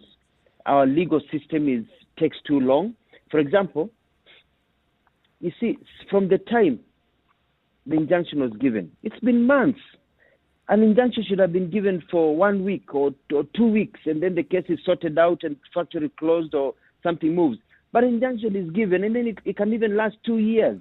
Can I You know ask what I you, mean? Governor? I just want to ask a question here because as we're talking about the whole legalese of things now, there's a set of regulations which I believe that certain companies within several jurisdictions are asked to operate within, is it not? And Yes, if you find that certain companies are not operating within those regulations, why then is it so difficult? It seems like the push and pull is quite a lot. Why is it so difficult to get them pulled out of operation? Because we're talking about lives here. We're talking about people not living with quality of life. We're talking about loss of life. We're talking about the environment being endangered. We're looking at so many things at the same time. And then on the other hand, we're talking about a multi-billion shilling industry that we can't just see go to waste. So why is it so difficult to get them to operate within regulation? Well, I think it's because, as I said, our judicial system is used and abused. But is it really a problem with the moving- judicial system, Governor? It is largely a judicial system. Trust me, my friend. We have tried shutting down some factories and we've been slapped with court orders, telling us not to touch them. You know what I mean? And so our court system has been abused because people know when they go to court, it is going to take 2 to 3 years before that case is ever had. And so they can continue abusing the law. But nonetheless... Do you have leeway to not renew a license? Yes, you do. We do have leeway. But you see, when a court order says you cannot take any action against this company or affecting the operations of this company, and you deny them a license, then you're held for contempt of court. And people's lives and hang in so- the balance at the same time? Exactly, and that is why I'm saying that we need a new way of doing things in this country. But do we also have we leeway need a to new way ensure of changing things. that factories are not allowed to even begin operations until and unless they meet the most stringent of requirements, and that these requirements are adhered to, surely? Yeah, this is where now I've told my people that, there are some responsibilities that are not ours. The responsibility of ensuring that the factory is up to environmental standards is not up to my county. That is a regulation that is done by NEMA, and we depend on the NEMA approval, and that is how it works. Yeah. So, when you're building anything, if you want a loan, you want whatever, the banks ask you for NEMA approval. So the banks will not come and do due diligence because NEMA is supposed to do that. As a county government, before we can allow you to operate, we ask you for your NEMA approval. So if NEMA has already given you the approval, so we believe that the steps have been taken. So NEMA also needs to answer some questions about the type of approval that they give. So there's a breakdown there. There's breakdown. Yes, there is the issue when it goes to court, and courts are basically doing their job, which is what is presented before them. The court will look at it and say, was this company approved by NEMA? Yes. Yep. Did this company then get an operating license from the county? Yes. Yes. Has this company invested? Yes. Has this company? Yes, yes. So why are you shutting it down? So it comes back to the regulatory organs, NEMA, my government, other governments. So this has been very good because now, as a result of this, I have asked my team to look at the regulations and we're going to change. And now we're going to get equipment so that we don't just rely on NEMA. We add on and say that before you open, you are cleared by NEMA, but also the county government and environmental department also has to clear you. Right. You have a meeting, which is basically double dipping, because now we are doing other people's jobs, and so we shouldn't. It's going to cost us. You have a meeting on the 8th of August, and you called for everybody to come and share in terms of the ideas and what can actually be done. I mean, I'd be very interested to know that what can residents, because I'm looking at it from that side, what can residents be assured of? Because at the end of the day, I think they would get the short end of the stick if operations still continue the manner in which they're operating now. No, I think they can be assured of that as long as I'm the governor of Machakos, you're not going to allow their lives to be affected by pollution. These companies are either going to operate properly or shut down. It's as simple as that. We are not going to allow lives of children to be, taken because people want to make money. But in the same way, the company has said that they want to operate and that they are going to adhere to the set regulations, etc., then they better keep their end. But also, as residents, it is also good to know. There was the issue about land. And I know when Professor there was giving us the quote of the day, I like calling him Professor, about the eyes, what is it? The eye does not forget what the heart has seen. Yes. Yeah, especially when the heart sees land, as some people in this country do. So, when people move into neighborhoods and they already factories in that neighborhood, and there's a zoning, there's zoning, and the way the zoning system is. Yep. Some areas are zoned agricultural, others are zoned. Some land is agricultural, but areas are zoned commercial, industrial, others are zoned residential, and etc. Yep. It is important as people invest to check how the zoning is, because the zoning in that area is both industrial and residential. So we are rezoning the area to cut the boundaries. So because I have seen people come and put up buildings next to a factory that has been there for 30 years, and then after a few months, they want the factory to move. And we see this a lot. You see people moving on to an airport that has been there for 50 years. They put up residential around the airport, and then after a while, they want the airport to move because now it's causing pollution and the planes take off and noise. So your lands department is not taking this? No, there's a responsibility between the residents and there's a responsibility between the government and also the people who are investing. So people also need to know, as you invest, you need to look at the environment around where you're investing and find out how is it zoned. Who owns this piece of land, what factory is here. Because some of these factories have been there for a while, and so you come and put up an apartment building next to the factory, and then after a while now it affects you. But nonetheless, they should not be polluting anyway. They shouldn't be polluting whether it's in an area that has nothing in close proximity to it, though. If we're looking at the environment alone, void of individuals. At the end of the day, everybody needs to perform the way they are performing, and they need to perform according to the regulations, period. Governor Alfred Mutua, I want to thank you very much for speaking to us this morning. Would like you to speak directly to Nazir Savio. In fact, we'll start by asking Nazir to speak to you directly and pass on a message to you. I mean, this is somebody who says he's been personally and directly affected. He has lost one child. He has another child who's sickly and highly suspects this is as a result of pollution in his neighborhood. Nazir, speak to the governor. Dr. Alfred? Yes, I will first wish you well, and I will talk to you as a brother, not even now as my governor. I address you as a brother. Just to correct one statement, our residents have been here several years, many, many years before this factory came up. This factory came up 2016, it was put up. So we were here way before that. That is one.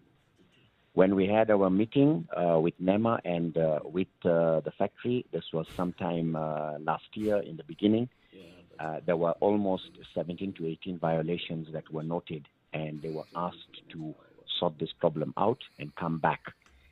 Until today, we've not heard from them that whether they obtained the licenses or what were put in place. Residents were not made part of approving this factory when it was being put up. There were regulations that were violated. I think Nazir.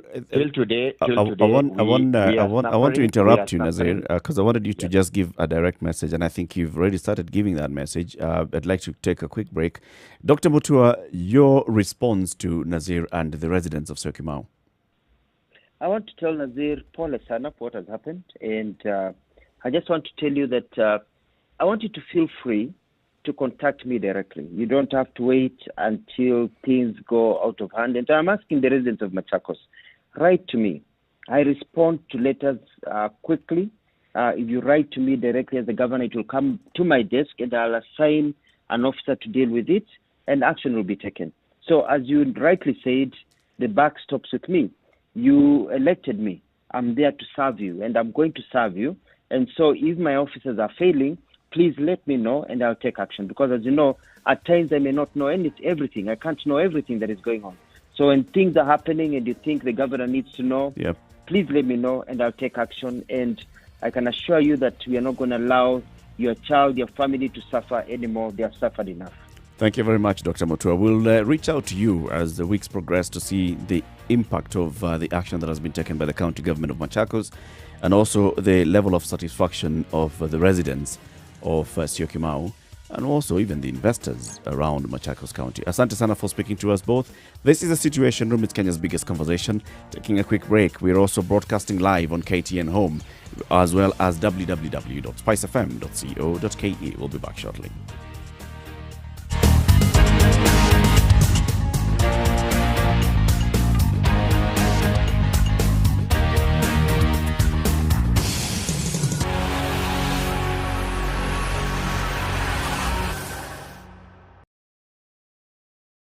You are tuned in to Nairobi's #1 soul station, Spice FM.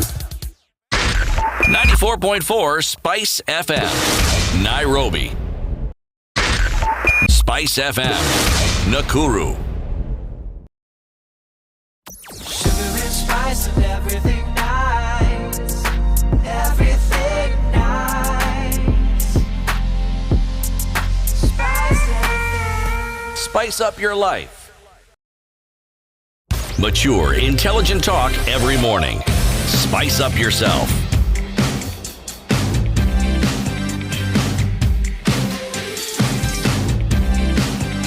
Mornings done right. 94.4. Conversation continues. You've heard from the residents of Syokimau. You heard from the governor of Machakos County.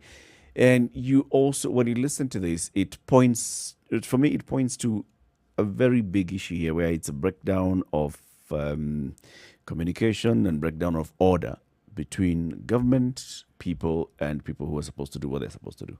Yeah, I think. Because for me, it's about NEMA doing its job. It's about the Department of Environment in Machakos County doing its job. It's about the Ministry of Environment in the country doing its job. This is not just the only issue. The other day, we were talking about the Mombasa case.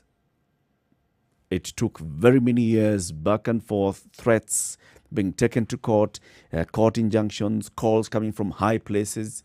Same thing we see here today, calls coming in from so-called high places to try and persuade or try and push a certain agenda. Unfortunately, bureaucracy takes place, and then individuals' lives are lost, sacrificed on the altar of this same bureaucracy, or this same wanting to do favors for whatever it be, the powers that be, politically lead, whomever, those who have the power of the pocket. And it's quite unfortunate that we still have conversations like this. Look, and I say, look, even if it was a company that was standing on an island by itself and was still causing harm in one way or another, whether it just be to the environment and not individuals, that's more than enough to say that there's certain regulations that should be followed. If you have porous laws or you have a porous mechanism for ensuring that laws are adhered to, then unscrupulous companies will want to set up a base in your country. There you go. Because they then know. You They can slide through the cracks. Precisely. It's like dumping toxic waste that comes from nuclear products. Yep. If countries are paid to take it in, but at what cost to their people? Exactly. And it's not cost for a year. It's like a lifetime of costs. You know, one thing we can be sure of is that in this country, the laws and the regulations on environment management are watertight. They are clear. And they are very, very clear. It is people who don't do what they're supposed to do. Exactly. If we're talking about the same Syokimau now, because just 100 meters from this company is where you have companies that are dumping raw sewage on the roads. There you go. Same area, same National Environment Management Authority, same thing would say, all right, they're going to turn a blind county eye. inspectors. Same county inspectors who have been given the mandate or given the responsibility to make sure such things are not being done. But they're going to turn a blind eye because, all right, somebody's going to shove a few shillings in their direction. Whereas the thing should be that you have a proper sewage system. The things should be that because I am very sure, all of these closet towns of Nairobi, the dormitory towns of Nairobi, areas of Nairobi, they have a policy that should be followed. By the time they mushroom and open up, there's something that should be followed. It's not being followed. And somebody's turning a blind eye every single time. And I think this is where we keep talking about, even as the governor says he's taking action and ensuring that the wrongs have been righted, he should also take action against his officers. We ought to see, in fact, even prosecution proceedings happening. Actually, officers this one who isn't allow this resolved to by happen. moving them around. No. Get rid of them. No. Need to see them in No, court. not just get rid of them, prosecute. People should be You see, prosecuted. some of these harms that we keep speaking about, people don't have to die.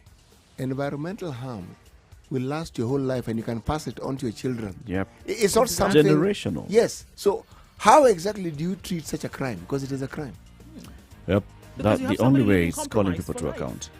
Let's take another break as we take a look at traffic coming to the top of the hour. This is the Situation Room. It's Kenya's biggest conversation. We broadcast from Nairobi. We are in Mombasa, Kisumu, Nakuru, Eldoret, Nyeri, Malindi.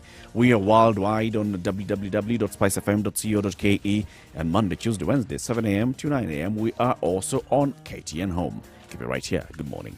It's 8 o'clock.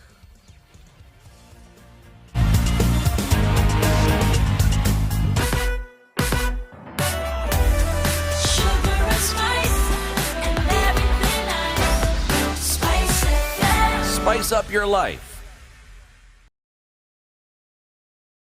102.5 Spice FM. Kisumu. I have no idea what's going on today, but Thika Road, we had that accident outbound, and that is affecting inbound traffic. Unfortunately, it is a fatal one, and police trying to figure out exactly what's going on so that the service lanes have been clogged up, unfortunately. Another accident, a serious one, on the bypass linking ABC to Red Hill Road. Please drive carefully as you approach the area. Police are also being waited on to sort that out. So the jam that we see on Thika Road is likely to be epic today, as is that around Westlands because of the two accidents that we've seen there. Please, guys, be careful. Kasarani Mwiki Road traffic is seriously bumper to bumper. It's not moving this morning. We know that the road is being worked on at some point. Okay, in Mlolongo on Mombasa Road, a pedestrian has been hit, and that is causing some traffic as well. So 3 accidents and counting this morning. Hopefully we're not counting anymore. We're asking everybody to please be careful. If you're in an area where there is some traffic, let us know so that we can use an alternate route if you find one. Spice FM KE will keep you updated about what it looks like in different parts of the city and the country in a short bit.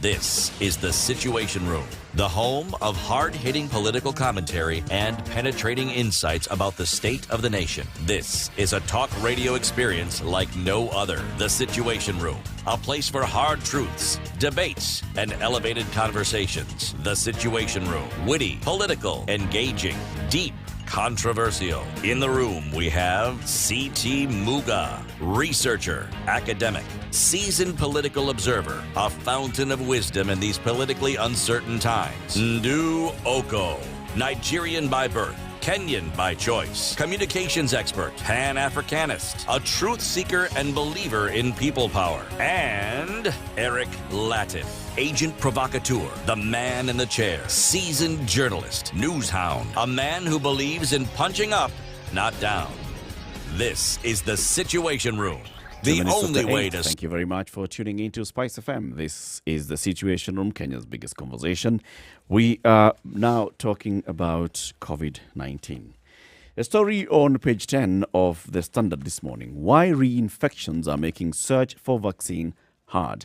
Hope for herd immunity also dashed as cases of reinfection mean chain of transmission may not be stopped.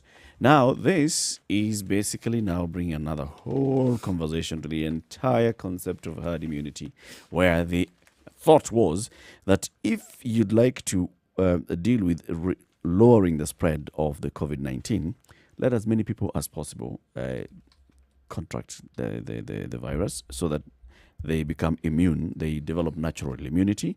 And many people are also, the other side is if you vaccinate as many people, the disease gets, there's immunity in the community. So there's reduced transmission in the community. Unfortunately, the story highlights the case of two people. One is John Kinyanjui, and John Kinyanjui had tested positive for COVID-19. By mid-June, the symptoms had subsided and he was feeling much better. However, in July, in the first week of July, he woke up with joint pains and shivers. The next day, he had lost his sense of smell. The feeling as if something heavy had been placed on his chest was familiar because he had felt this before. Went back to hospital, got retested. He was positive for coronavirus again, barely weeks after turning negative of COVID-19. Also tells the story of Galgalo Bocha, who recently got discharged from Coast General Hospital after 35 days staying in the hospital. Every time after every 14 days, tests, you're still positive for COVID-19. Test again, you're still positive for COVID-19. 35 days is when he stayed in hospital. Now, the issue being raised here is the issue of herd immunity, how it works. The more people become immune, the less likely that they are to spread the disease. Most viral diseases spread from one person to the next. So herd immunity breaks the chain when people are not getting the disease or spreading it. This protects the vulnerable and those who have not been vaccinated. Why we want to discuss this is because yesterday we got a call after having a conversation with the Secretary General of the Kenya Medical Practitioners and Dentists Union, who is battling COVID-19 at home, and he was giving us his experience. This gentleman called William from Diani, who is a regular caller into the show, called in and said, you know what, you guys, there's this whole issue of herd immunity. My friends and I sat down and thought, how are we going to deal with this COVID-19? As we're talking all the other measures in place, how about we just expose ourselves to this virus, we get it, we fight it, and then we emerge, having dealt with COVID-19. And that sounded rather controversial when we heard it from William yesterday, and we promised that we want to raise this issue, bring in experts. Let's discuss this issue of herd immunity, the concept and the route to take on herd immunity. William was saying that they deliberately exposed themselves to the virus, and they have been going through the journey of dealing with COVID-19. And, as far as it's concerned, it's working for them. They are fighting it. So far, they're fine. William is joining us on the line. Good morning, William. Morning to you guys. How are you? No, I'm fine, thank you. I hope you guys are well too. We are well, thank you. Are you well? Yeah. I'm good. You're good. I'm good. So I'm this good. is day number what after you tested positive for COVID? Sorry? This is? Day number what after testing positive for COVID? Day number 18. All right. So just for people who did not get to hear you yesterday, just take us again through what you and your two friends decided to do. Well, for the longest time, I think a month or two, we've been discussing the whole issue about herd immunity and the fact that at the end of the day, by 2021, 60% of the population will actually be exposed to COVID. Okay? And that majority of guys are silently, probably unknowingly, on getting it and getting through to deal with it unknowingly. And we felt, okay, one, if you expose yourself to COVID, you have better chances of improving your immunity, the antibodies in your blood plasma, so as to prevent yourself from getting reinfected or having a worse form of it when you're infected with it. And we thought, why don't we expose ourselves to it, deal with it, improve our antibodies in our blood, and just be on the other side of the divide where you've gone through it and you've dealt with it. So, well, the reason why we did it in a bit like around July is we had to go through our medicals first. Yeah? And like for me, I took my medicals on the 7th July. I normally take my medicals every year, of course, for my Medicare plan, just to ensure everything. So I did my medical and I was well. One of my friends, the relative, was at home, with COVID and dealing with, going through the home therapy. And actually, as we speak, he's okay. He just went through it and he tested negative. So we decided, we had that conversation. We asked ourselves, why should we do it? So you exposed yourselves to this person whom you knew was yes, dealing with COVID-19. Yeah, he was undergoing home therapy. Okay. And actually my friend was the family were actually taking care of the guy because he was under home therapy. Okay. Yeah? So did all of you test positive at the same time? Yes. And that was around 18 days ago. Okay. And the reason why we did it, of course, we asked ourselves a lot of things. We had so many discussions before we even took that step. Okay, so we are 32 years and below averagely. We are healthy and active in sports. We've done our medicals. They've come back well, so we don't have any underlying diseases that will accelerate if you get infected with COVID. That will put you in a bad situation.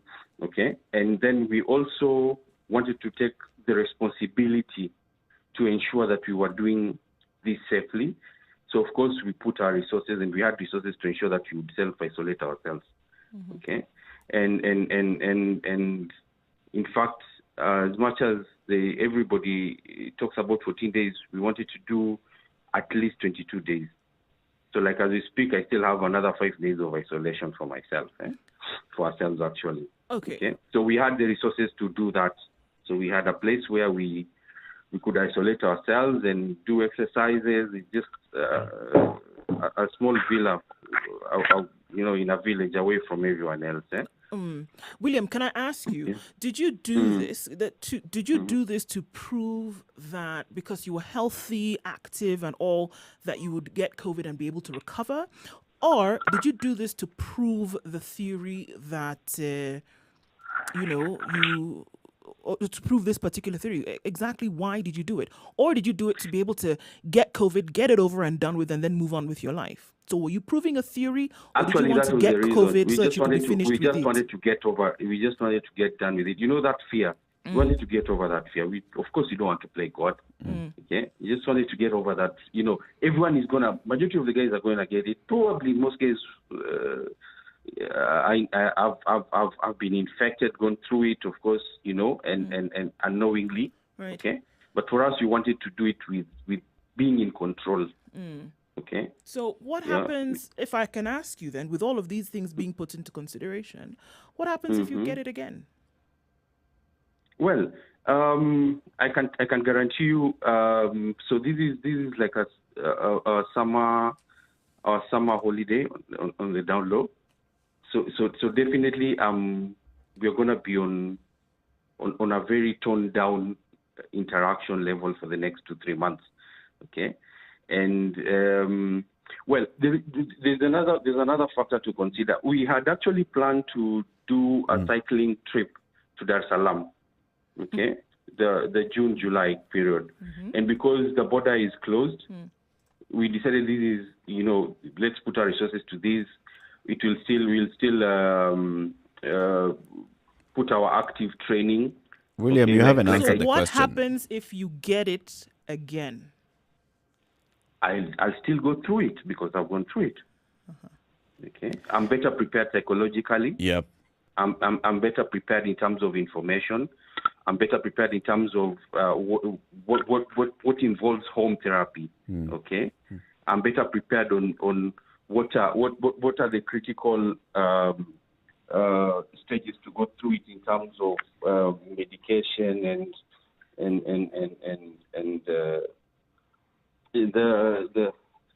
the other measures, the treatment process. Okay.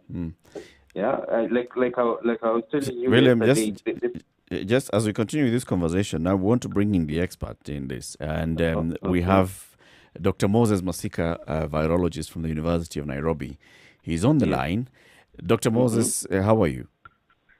I'm well, Eric and Du and City. I hope you're okay, and good to hear from William as well. Morning, Dr. We are well, thank you, and thank you for coming to the show. Morning to you, Dr. Thank you. Happy to be back. Doc, you've heard what William is saying, and you've heard the reasoning behind William and his friends' decision to expose themselves to the virus and to go through this whole treatment process. Immediately you hear this, Doc. Does this make sense? I think William is a very good gambler, the kind that takes multi-bets. Because knowing what you know about the virus, it's something I wouldn't do, although I'm naturally very curious as a researcher. And I say that for several reasons. I understand where it's coming from, that we know herd immunity to have worked for some conditions, and that if you're infected, for example, with measles and you survive, you may not be infected again. But we do not know that yet about COVID-19. So if, for example, his reason is that he wants to develop antibodies to be able to protect himself in future, there is no guarantee that those antibodies are going to come. There is also no guarantee that if he develops antibodies, they are going to protect him against infection, because some people do develop antibodies and are not useful. And also, how long they will last. So those are questions, and we've seen some preliminary studies that are quite equivocal about it. Some people do, some people don't. So you end up sacrificing or putting yourself at risk without any gain as you expected.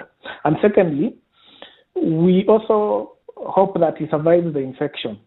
And in as much as he says he's 32 years old, we know actually so far about 50 Kenyans below 40 years have actually passed on, including some under 10 years. So that means you are the same gambling. What if you are among those who actually get severe disease and succumb?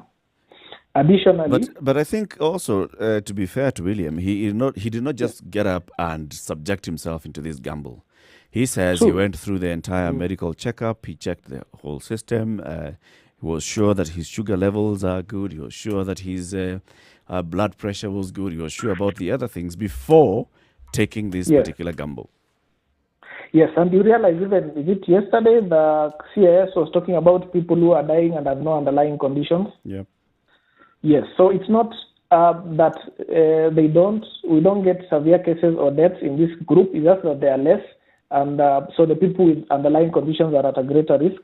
But there's also a smaller risk for people who are, say, young and also healthy. So it's not that, actually globally there has been about 1% of the deaths, 1% risk of death in such people. So how do you know that you are not going to tip over and get into that category? Secondly, there is, maybe thirdly or fourthly, there is an issue of the effect of this virus in the long term. We still have so many questions as to what happens to your body, say 3 months, 4 months, 5 months, a year after infection.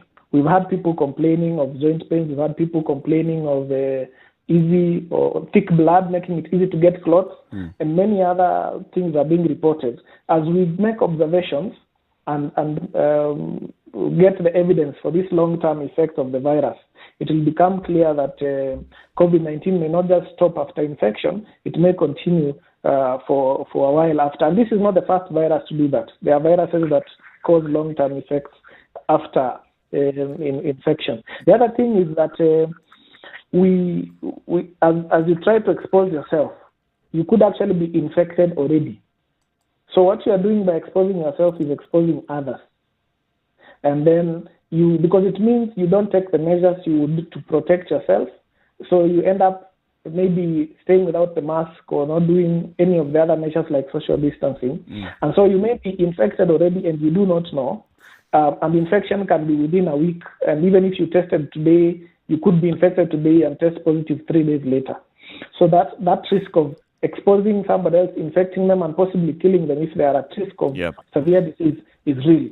And finally, it is a strategy that I wouldn't take as a country because of the ability to cope with a high number of cases.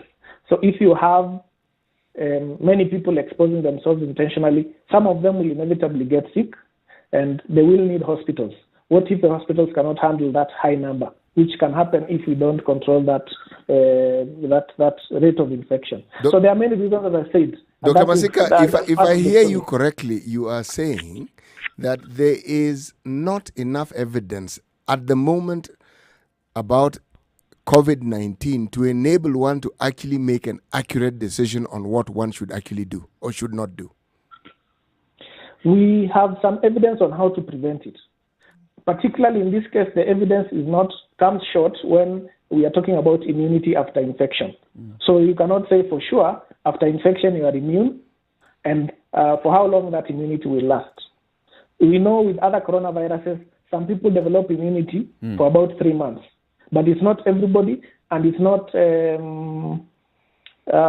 months is a short time. Corona will still be here. And what happens after that? We've seen some interesting viruses where previous infection may actually make you more predisposed to severe disease. But Dr. When I hear you say, we still don't have information regarding the development of antibodies in the body, with so many cases that have tested positive so far, we are hearing all the other information coming from you researchers. We know the changes in terms of symptoms that are exhibiting. We know the impact of COVID-19 in the body. But why is it not possible for us to tell, for example, the greater percentage of people are developing antibodies and they're lasting 10 days or they're lasting 15 days or so? Why is this information not so forthcoming from researchers?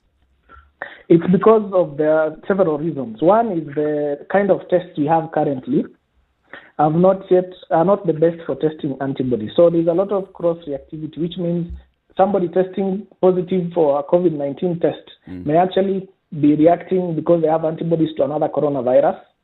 The other thing is that having antibodies is not necessarily protection. What you need to do at that point is to confirm by exposing a virus to those antibodies to see if that virus is inactivated. So that is what we call a neutralizing antibody. So because this is ongoing, we have reports coming from different parts of the world, reporting different levels of antibodies, but with more questions than answers. Because the first question is, which test did you use? How accurate is it?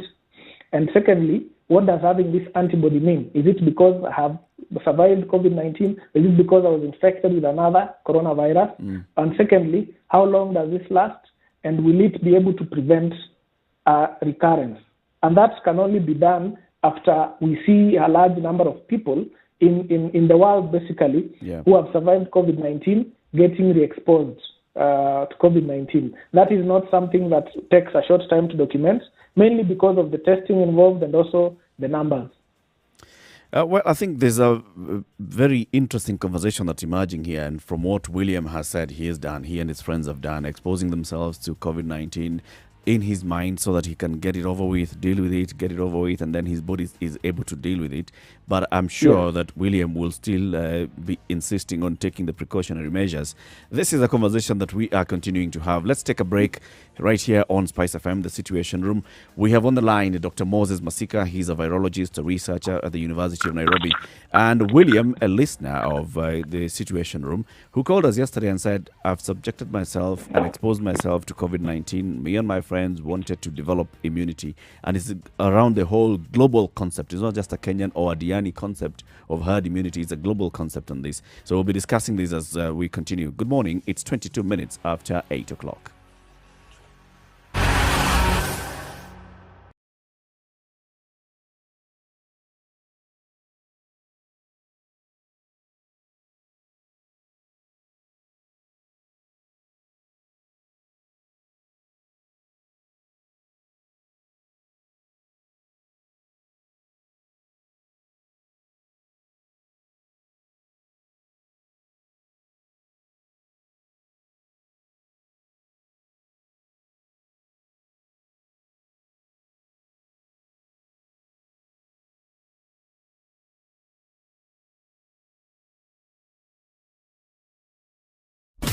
Classic soul, R&B, smooth jazz, neo soul, and nostalgic ballads. Make some noise. Yeah. You're listening to Spice FM.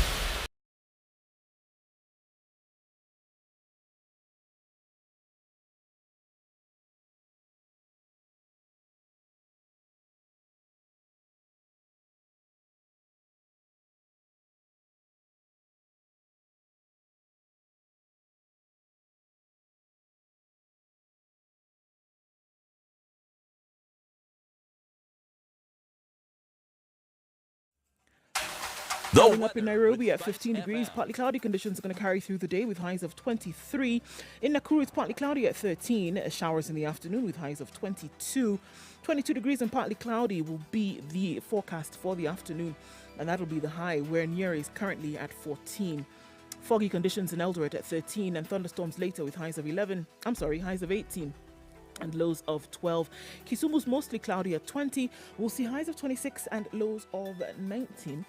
In Kakamega, where it's mostly cloudy at 17, showers expected later with highs of 23 and lows of 15.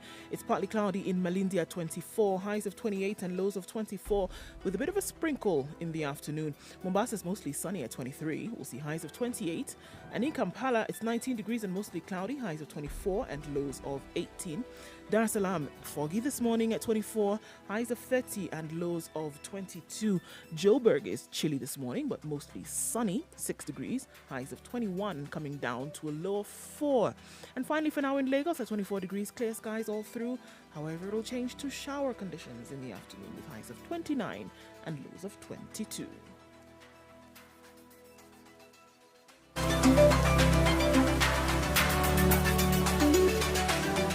Classic soul, R&B, smooth jazz, neo soul, and nostalgic ballads. Make some noise. Yeah. You're listening to Spice FM. Spice FM. Nyeri. Okay. Yes, so this accident on Thika Road is causing quite a number of problems this morning. It was a head-on collision, and that's outbound. It's affecting traffic inbound. So Thika Road, if you don't have to be there, then stay away. It is quite a bad one. Waiyaki Way also, it's moving ever so slowly, but it is still a bumper-to-bumper situation. There's a massive jam between Gitaru and Muthiga, and this is due to the Chinese construction work that's going on. Heading to town is majorly affected. Buruburu Mutindwa, near the Shell, there's a police toll center is what it's being called this morning, and so that's causing traffic there. Police toll center, call it what you may. Coming out of Magadi, also Magadi Road today, and then joining with Langata Road, a bit of a hold up there, so it's going to cause some traffic heading down towards the KWS and out. So we'll look at more traffic in different parts of the city. Coming out of Westlands also and into the CBD, a bit of traffic there, but you should be fine. It shouldn't be too terrible. Spice of MKE, that's how you can reach us on Twitter.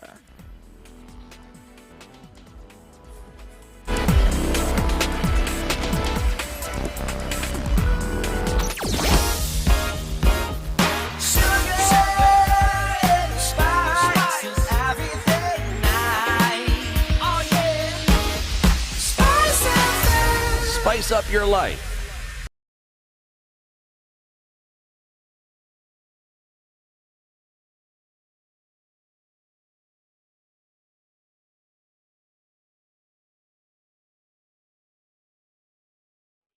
(26 minutes after 8). This is Kenya's biggest conversation, the Situation Room on Spice FM and KTN Home. In the studio this morning is Eric Latif, Ndu Oko, CT Muga, and on the line is William from Diani, who is a regular listener and a frequent listener and caller into the show. Yesterday, he gave us his personal experience. He tells us that he and his friends, two friends, decided that, well, you know what, guys, we are healthy, we are young, we are active, physically active, we ride bikes, we consider ourselves in that demographic that is not highly exposed or at risk of... Bikes as in bicycles or bikes as in motorbikes? Bikes as in bicycles, I guess. Cycling. Cycling, yes. Motorcycling or... Not peng. No, cycling. Not peng. Yeah. Not pick. Yeah, not picky. Baskeli. And so William and his friends decided to expose themselves to COVID-19. And then we are also speaking to Dr. Moses Masika, a researcher, virologist at the University of Nairobi. And the immediate reaction from Dr. Masika was, wow, this guy is such a heavy risk taker. In fact, calls him a gambler. And because of the kind of risk that he's taken on this. Very many questions emerge out of this. CT, I'll let you shoot first.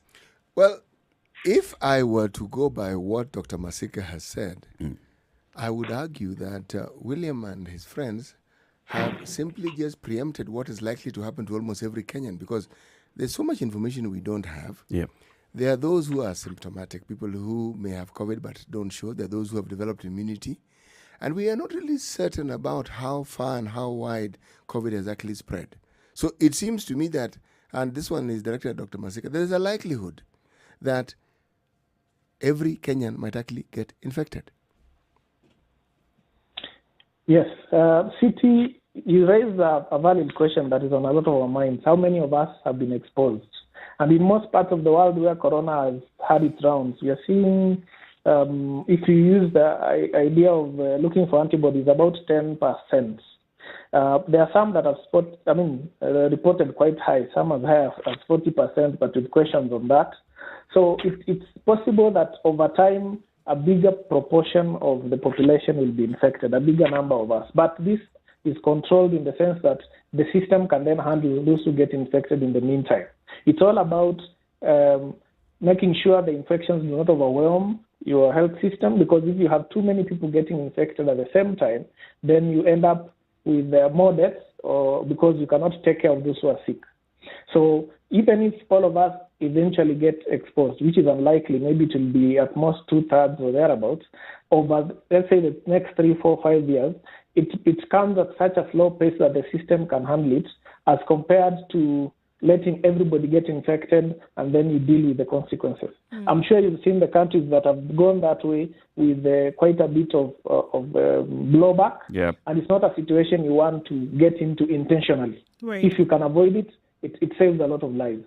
Dr. Masika, this is what you do for a living. Maybe if I may raise a few points. Yep. If you don't mind. Okay, so first of all, I need to raise the fact that we've been practicing social distancing and keeping ourselves according to, of course, to the guidelines that the government is giving us. And of course, for us, we went further. Even we were following the CDC guidelines, in regards to how do we keep ourselves safe from this. And we did it from April, okay, since we went into a lockdown. Okay, we've been isolating socially. Even right now, we are doing that. We wearing a mask, ensuring that we are not coming into contact with anyone. We disinfect ourselves, the place where we are putting up. Okay, and I think that should go on moving forward for us. But Dr. Masika has raised an issue on information. I would say partly the information is there. It's just that it's not being translated into layman's. We used 3 points of information. The first point of information, and which was very difficult for us, was the data coming in from the hospital in Wuhan. The healthcare workers in that hospital, a couple of them got infected, okay?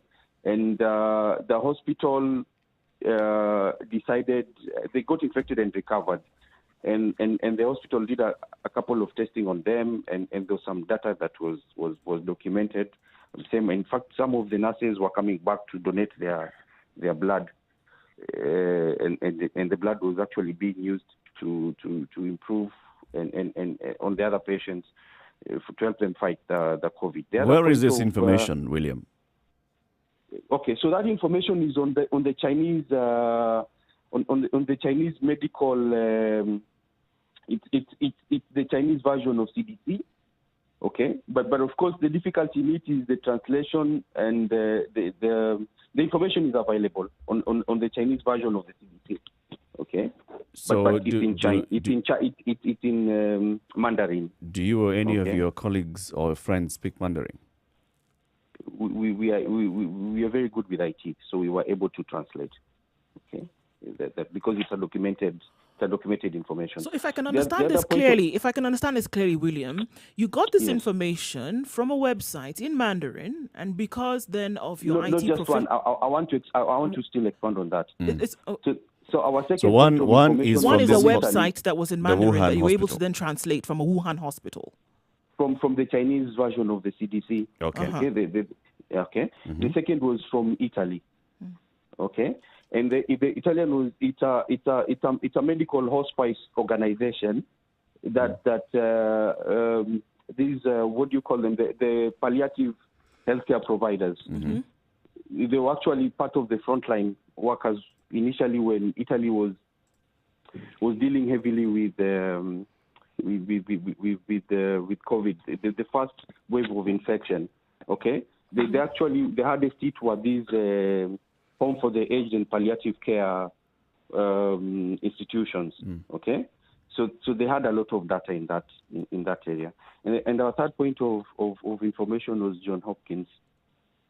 So Johns Hopkins has been trying to document. They're putting in a lot of data on the issue of the antibody therapy, blood plasma therapy. So we also picked some points from there. Now, our biggest reason why we did this, we are feeling two things. We are feeling the way COVID is being handled in our country at the moment is raising a lot of stigma for the persons who are perceived to be COVID positive or who are infected with COVID. They're being treated like I would share a lot of stories on how the center in Mombasa, just the way guys are being treated. It's like you've done something wrong. We are still going back to the early 90s when we started dealing with HIV and AIDS, and the kind of way we were dealing with it and the stigmas we were actually silently or intentionally or unintentionally creating. Okay. Actually, William, that's not entirely true. That's not entirely true. You see, even with HIV as with COVID, people were dealing with information that they had available to them at that particular point. Information available to them, but the way we are handling the issue, given that now we have the experience of how we went through HIV and AIDS, okay, we should come out of this better. So for me, that was one. And two is that we feel, me and my group of friends, that the government we don't have a national strategy in regards to the entire population. Okay, and for us, we said, okay, much as we know all this, but is it responsible for us? So we say this is only for us. I'm just sharing with you. Maybe, William, maybe we should ask Dr. Masika to give us his opinion on this matter, because he is actually the expert here on viruses. If I can put in a word, I would like to thank again William for sharing his experience. And it's not to say that the experience is totally uncalled for. It's for us forms a discussion, and maybe many other people are thinking of doing the same thing. And he seems to have taken a lot of trouble to control the situation and circumstances. But there are, as I said, a big risk as to what could happen. The studies he raises from Wuhan and Italy, similar to many other studies that have been done on healthcare workers, showing that healthcare workers are more likely to be exposed to this virus. And actually, when you look at the antibody prevalences, so even when the studies are flawed, healthcare workers have bigger proportions of healthcare workers have been exposed to the virus. But the issue here is about the speed and the numbers. So we could say, yes, let's expose ourselves, all of us, and get sick and go back to work. But the effect of doing that, or even saying, let's expose those who are healthy and fit, the effect of doing that is that ultimately you'll have more infections, meaning you have more severe cases and more deaths because your system is overwhelmed. It's a risk to the unknown. Yes, that for me is the biggest risk we can take as a country, because we end up all the sacrifice we've made in terms of economics and other sacrifices, then they end up being nullified because we still end up losing the number of lives that we are trying to avoid losing. So, I mean, it may seem to William to make sense for one person as an individual in very controlled circumstances, but as a country, it's not a strategy that we can take. It's not, in my view, it wouldn't be very wise for a country to go that way. And we've seen Sweden, we've seen Brazil, we've seen many countries that took a bit of a laid-back approach to allow the population to sort of brave the infection and move out of it. And we can see the number of deaths have not been encouraging, regardless of whether people are infected. I mean, regardless of whether the people who survive will be immune or not. Dr. Maseka, is there any point at which deaths can be encouraging? Dr. Maseka, I'd like to ask you, because I mean, obviously, this is obviously something that it's what you do. So, I mean, looking at other viruses that you've looked at over time, and I know that it's to do a comparative analysis may be difficult now, but looking at other coronaviruses that you've looked at, looking at other viruses like HIV, at the beginning, it could be that we don't know. So that, I mean, William now, for example, has gone through a process that maybe would have been fueled with other information had we known more about this particular virus. But looking then at a lifetime or the chronology of a virus, I mean, we can't say that by August 31st we will be able to know more. But at what point would you be able to gather more information with what we've seen so far? By what point would you be able to say that, all right, by day 45, day 60, we should be able to see certain things? Can we do that even now with COVID? Yes, I think a lot of information that was not known about COVID is now known. A lot of it is still coming to light, but you can never say we shall know enough. Look, this is how many years after HIV came to the fore. This is 35 years. We are still looking for a vaccine. We are still learning new things about HIV that we didn't know before. So I would say some of the milestones we are looking at would be a vaccine, would be what we would call directly, say, definitive treatment for the virus. We would also be looking at getting to know what to look for to show that somebody is immune. Because, as I said, some antibodies are not necessarily protective. So we need to know what really does somebody who is immune to the virus express in their body that we can measure and say, Latif is immune to this virus. And for how long does that last? Now, that bit on the immunity, how long it lasts, would take maybe at least, I think, a year, because you need infection, reinfection, and assays or tests that can actually detect that. And I thought to something that was going to take a shorter time, but from what I'm seeing with the current testing methods, we need to do a bit more to optimize them. So there's no definitive duration. What I can say is that with COVID-19, we've seen such a fast movement, and partially because there was technology to support HIV that has now been mobilized, and also networks and the current IT level of technology to move this with so much speed. I mean, within a few months, we now have several vaccines in phase 3, which takes years to achieve. That is unprecedented.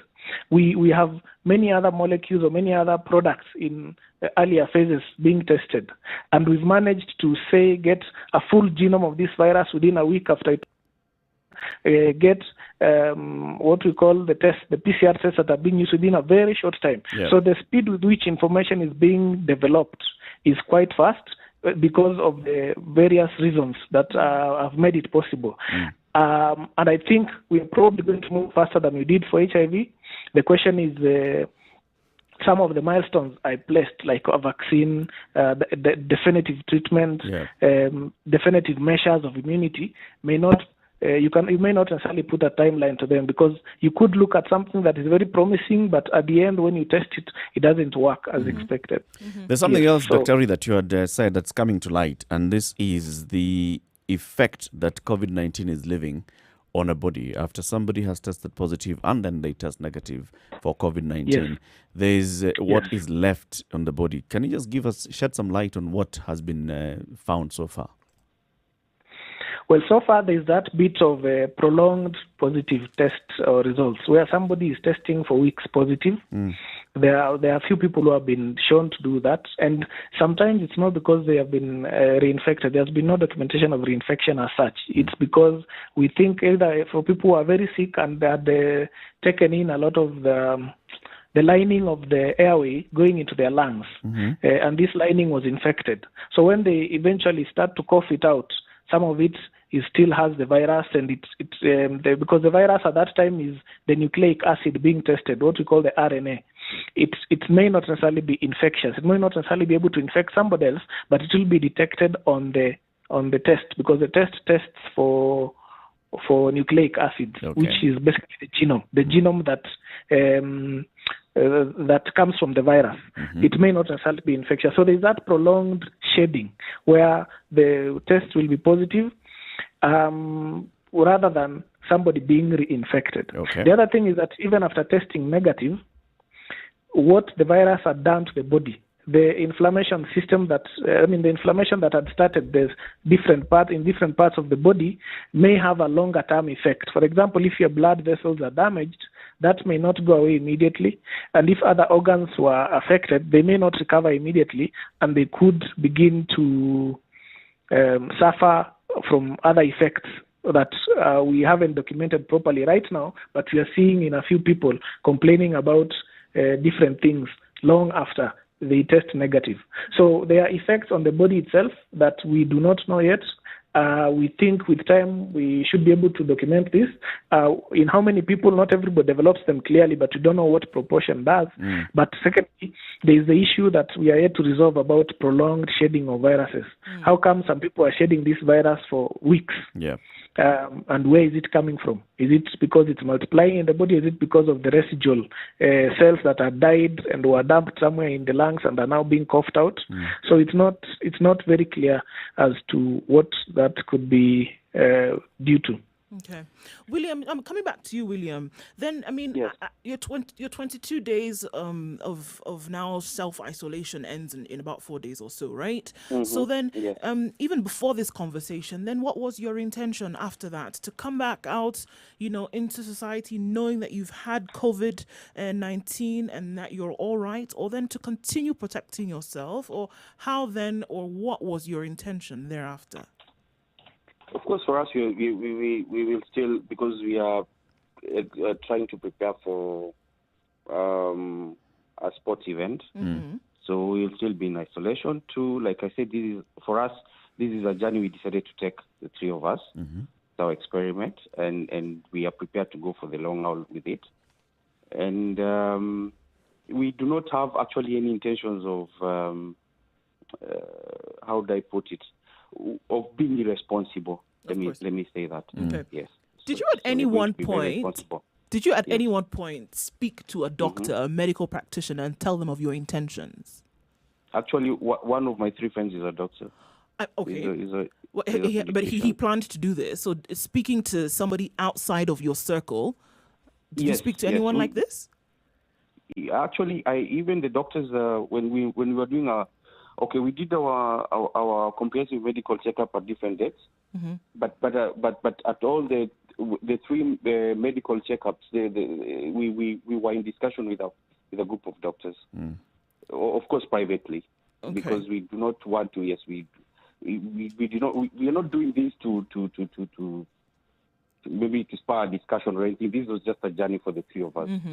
So of course we went through that process of dealing with talking to the doctors.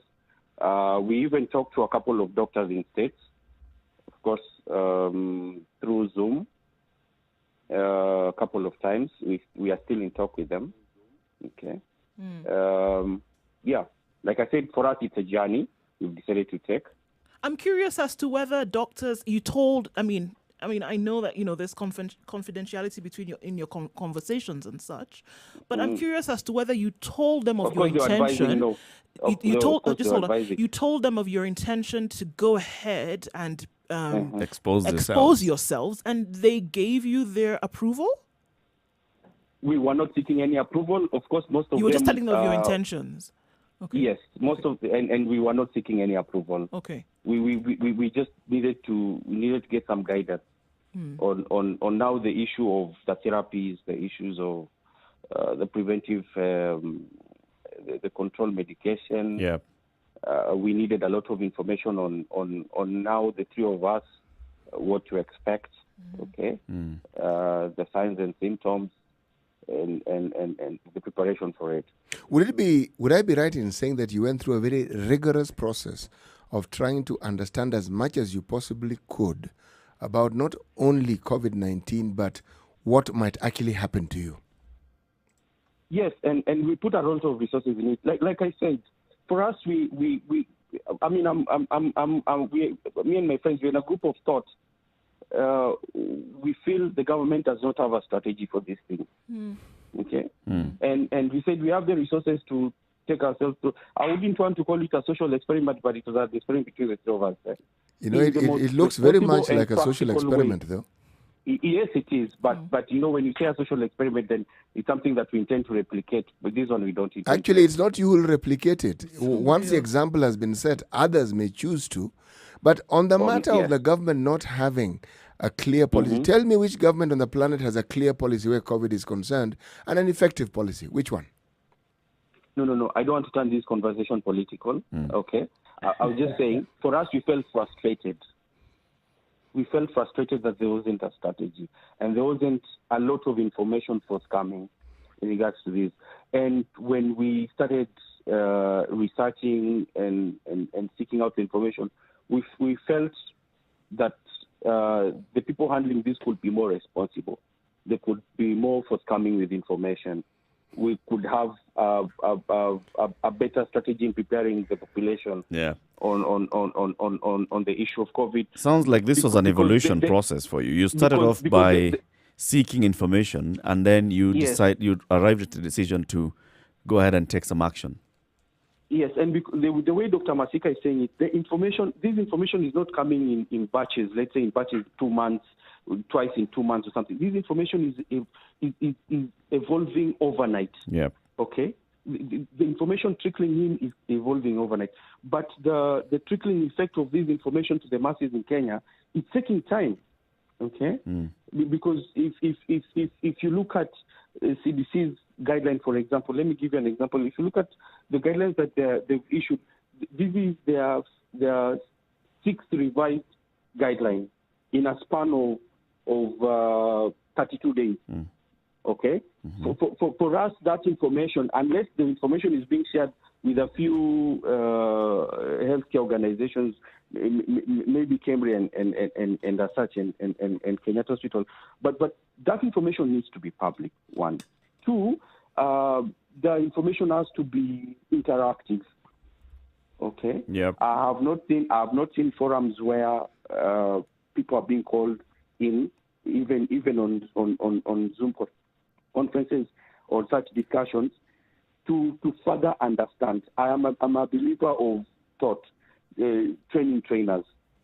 You know, so that even the people at the local level, in a layman's language, understand so much. So what the information that we have right now outside is wash your hands, keep social distancing, wear a mask. And it ends there, okay? at that level. At that level. But we are disregarding Kenyans who think beyond that. Yeah, you come across as an advocate for open information and open sourcing of information. Majority of Kenyans are smart and they have access to information. Stop treating them as you're packaging information for an illiterate population or for a population that needs to be guided like sheep. So people out here need more information. Thank you, William. We're coming to the conclusion of this conversation. Dr. Moses Masika, as we conclude on this, just a quick response to what William is saying in terms of access to information and the information being disseminated and percolated to the entire population. And also your advice, as we'd like to give you an opportunity to keep talking to all of us on what we need to do and what we need to understand about COVID-19. Yes, I think William has raised two issues. One is the country having no strategy. I think it does have a strategy. If it didn't, we would have had more cases and more deaths by now. And I think we can all feel the effects of what the government has put in place. Okay. And it's actually part of that I'm wondering, even if somebody is immune now or considers themselves to be immune, they may not necessarily enjoy the benefits of saying they're immune because everybody else is still taking the measures that, not everybody, but most people are still taking the measures that are in place, and so you cannot necessarily go back to your previous life or whatever life you wanted to go back to. True. Secondly, in terms of information, the ministry actually has a website where they put all the guidelines that they leave, and these are so many actually. So that information is not hidden. The only issue is getting it and understanding it. And I think the government can try to share a lot of this information, but also people like William who go out to seek what they want to know, and others, you need to do so and need to have probably guided, not guided, but given sources that are reliable. Yeah. And I think, yes, I don't think we'll ever say we have enough information, but I think the government has tried to disseminate their guidelines over time. They are there online, all of them, including the previous drafts. As to my message to Kenyans is from this conversation, we shouldn't try to expose ourselves intentionally to COVID-19. One, because we can't deal with the numbers if everybody exposed themselves. And secondly, in the process of exposing ourselves, we may put others at risk as well as ourselves. And at the end of the day, there's no guarantee that you will be immune to the virus after exposure. That's all. Thank you very much, Dr. Moses Masika, virologist and researcher at the University of Nairobi, and William, who is, what do we call you, William, an information advocate? I would call him a pioneer. Because he and his friends they are a brave lot of fine Kenyans who have determined to take a step that very, very few people would want to take. Yes. Indeed. Thank you very much for sharing your experience with us, William. And also, I think it's important that you also send a message to everybody else in the public. Don't try this at home, right? Yeah, of course. Me and my friends, we've done it responsibly. We put in a lot of resources for this. It's not just a joke, of course, and it's not a hoax, or we don't want to disseminate false information. Sure. It's still a journey we are taking. We are still in the journey. Thank you. Okay. Thank you. Thank you very much for speaking to us. This is a Situation Room, Kenya's biggest conversation. Thank you very much to our audience on KTN Home. We'd like to bid you goodbye now. We'll join you again tomorrow at 7 a.m. The conversation on Spice FM and www.spicefm.co.ke continues. Join us for the next hour because we still have a lot to talk about. They have to take a political angle to things. On the seventh time they tried, maybe they succeeded. And we are talking about the Senate and what it has to do. But we still have a couple of minutes, 5 minutes to the top of the hour. Good morning. Thank you very much to KTN Home. See you tomorrow. Spice FM, stay right here on 94.4 in Nairobi, Mombasa 87.9, 102.5 in Kisumu, Nakuru 96.0, Eldoret 96.7, Nyeri 90.9, and Malindi 97.7.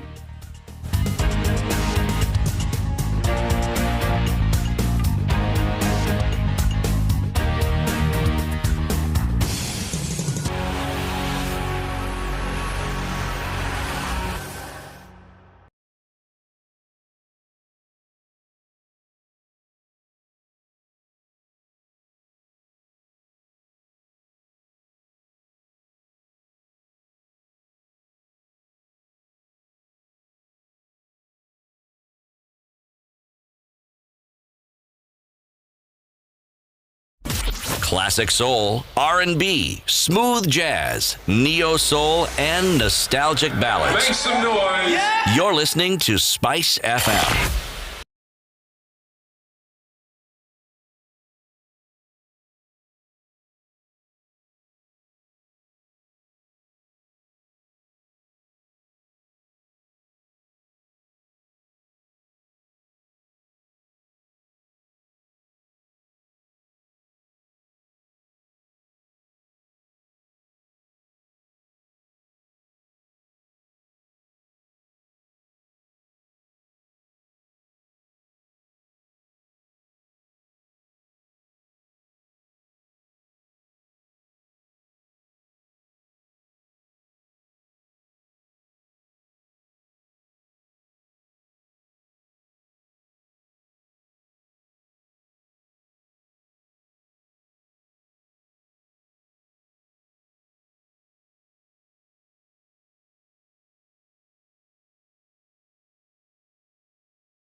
Sugar and spice and everything nice.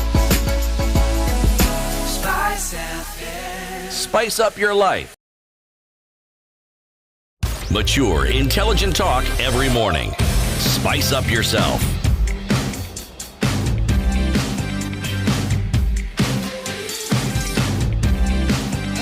Mornings done right. 94.4 Spice FM, Nairobi. You called William and his friends pioneers. They are pioneers. Others are calling them COVIDiots. You know, that is the beauty of having this freedom that we enjoy under our constitution. They are also enjoying it. They determined, they're adults, they made a decision, and this is what they want to do. Yep. And as one of our listeners pointed out to me, that this is something that could be of great social significance. And I agree. However, COVID is a medical issue. We can talk around it as much as we like.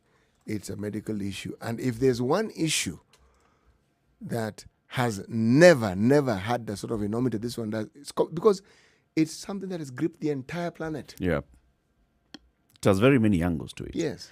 Very many angles to this particular one. I mean, and the issue of herd immunity, it's a global debate. The pros, the cons, does it work, does it not work? Is it going to strain your healthcare system? Has it? You know, when people talk about herd immunity, it's as though it's one universal idea that covers all diseases. It doesn't.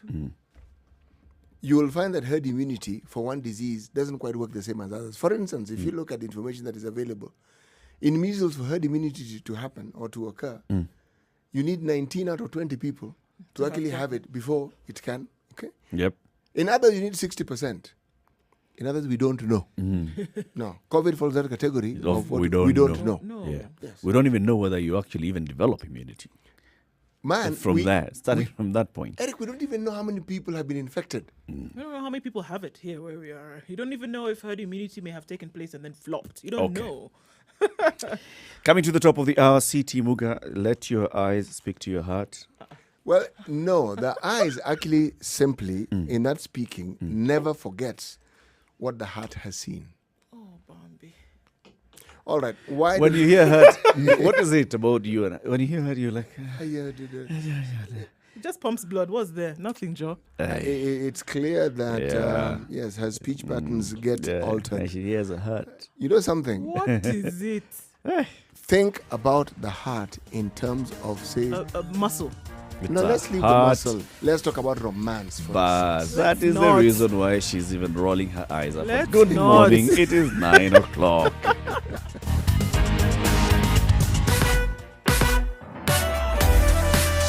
and spice and everything nice. Spice FM. Spice up your life.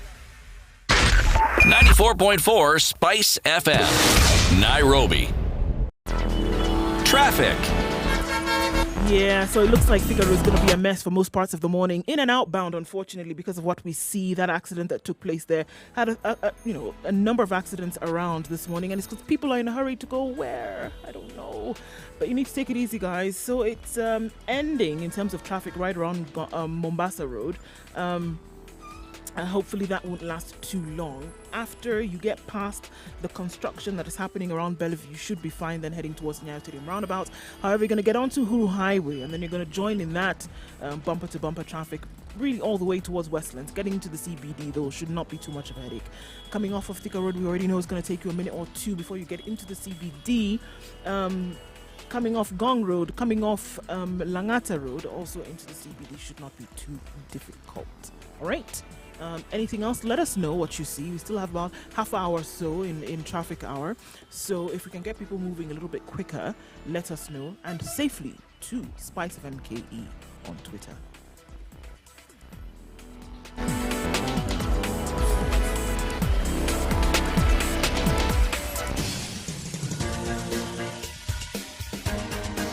This is the Situation Room, the home of hard-hitting political commentary and penetrating insights about the state of the nation. This is a talk radio experience like no other. The Situation Room, a place for hard truths, debates, and elevated conversations. The Situation Room, witty, political, engaging, deep, controversial. In the room, we have C.T. Muga, researcher, academic, seasoned political observer, a fountain of wisdom in these politically uncertain times. Ndu Oko, Nigerian by birth, Kenyan by choice, communications expert, Pan-Africanist, a truth seeker and believer in people power, and Eric Latin, agent provocateur, the man in the chair, seasoned journalist, news hound, a man who believes in punching up, not down.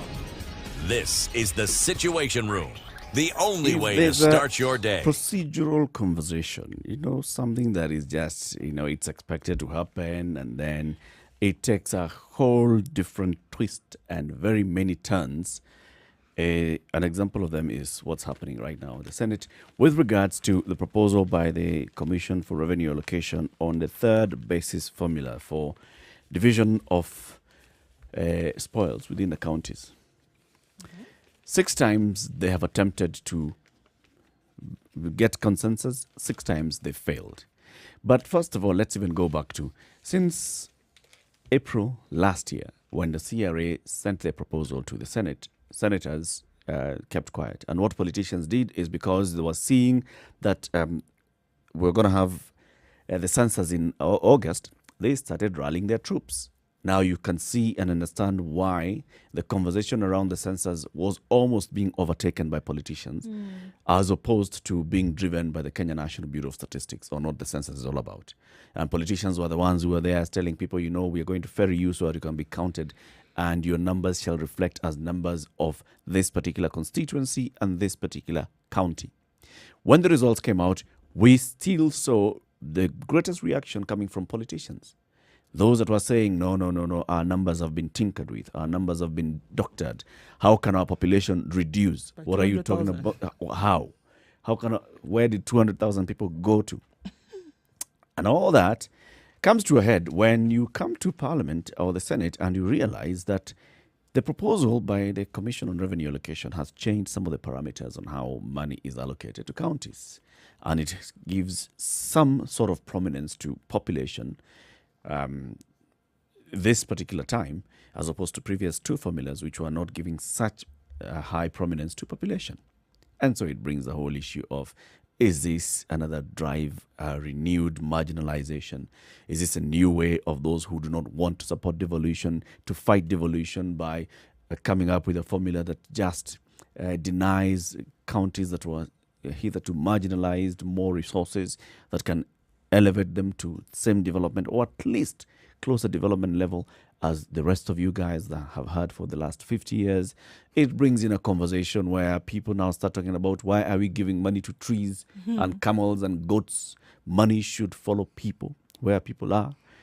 In some areas of this country, we only have trees and desert and bushland. Why are we pouring money there? How much have we sent? And then now when it gets to that point, it starts becoming emotional. And it comes back into, so you people and we camels don't live in the same country. Wow. Okay. This is where now it has gotten. And then it goes south completely. Off the rails. Off the rails. It has now become a conversation about certain areas of this country that want to continue sitting on the heads of other areas of this country, and not wanting to see development come to those areas of this country. And then it also moves to the conversation about whether these certain areas have political patronage that is pushing them and helping them. It's a narrative that finds a very welcome home among very many people. And if it's being pushed by politicians who will selectively point to things that suit the argument, it's something that if not brought, if not reined in, and not given, should we say, a balanced perspective, is a sort of thing that could enter the realms of hate speech. Yep. And worse. And why do I say this? That there has been marginalization is a fact that we cannot run away from. That other parts of the country have developed more than others over the years is a fact we cannot run away from. But to speak of it as though this is what has been happening all along is a fallacy. It is not true. Because with devolution, we've had something that has never happened before. Counties have actually received money. The county governments have actually received money, and it's in the billions, to try and begin the process of sorting out some of these wrongs in a manner that the people of those counties would find effective and useful to themselves, meaning it is your money, make the decision as to what you feel you should put the money into. Right, and with that came an element of recognition that previously was not, that most of these areas were not privy to.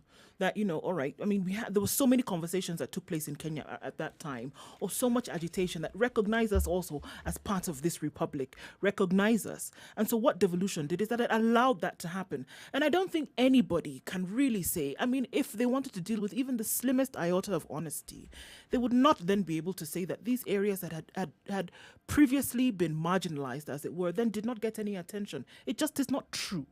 It just isn't true. Now, you can't say that it's true. You can't say that it's ever enough, because they were not given a head start previously. These areas that would have been marginalized before, they were never given a head start. But they did receive. They did receive, whereby they never did before. There is something that could have been done with it. But to then say now that the argument is taken to say that, only some people would continually benefit, it just is not true. And I actually feel that the trajectory that this entire thing has taken really is far off from where it should be going. Whereby you're trying to look at further development within a country, but then it goes again towards tribal politics. But you know where it goes then back towards individual politics, unfortunately. But you know where it gains traction is when, for instance, something as touchy and emotive and important as education, then you have a situation where it is in the public domain that when people ask for what you'd consider affirmative action, for instance, if somebody comes from an area that has previously been disadvantaged and is still disadvantaged, whether it's because of distance, whether it's because of infrastructure, and someone says admission into university has to be the same for everybody, they will read, we are continuously still being marginalized, because the wherewithal that other parts of the country have to be able to achieve this is not the same as us. That's just a fact. So all I'm saying is that it's a narrative which, unfortunately, politicians will twist and use to their own advantage. The reality of the situation and how it should be dealt with is then lost in that conversation. Completely lost. And what we have is two polarizing views. And the polarizing views can very well exist, but the reality of the situation should also exist alongside it.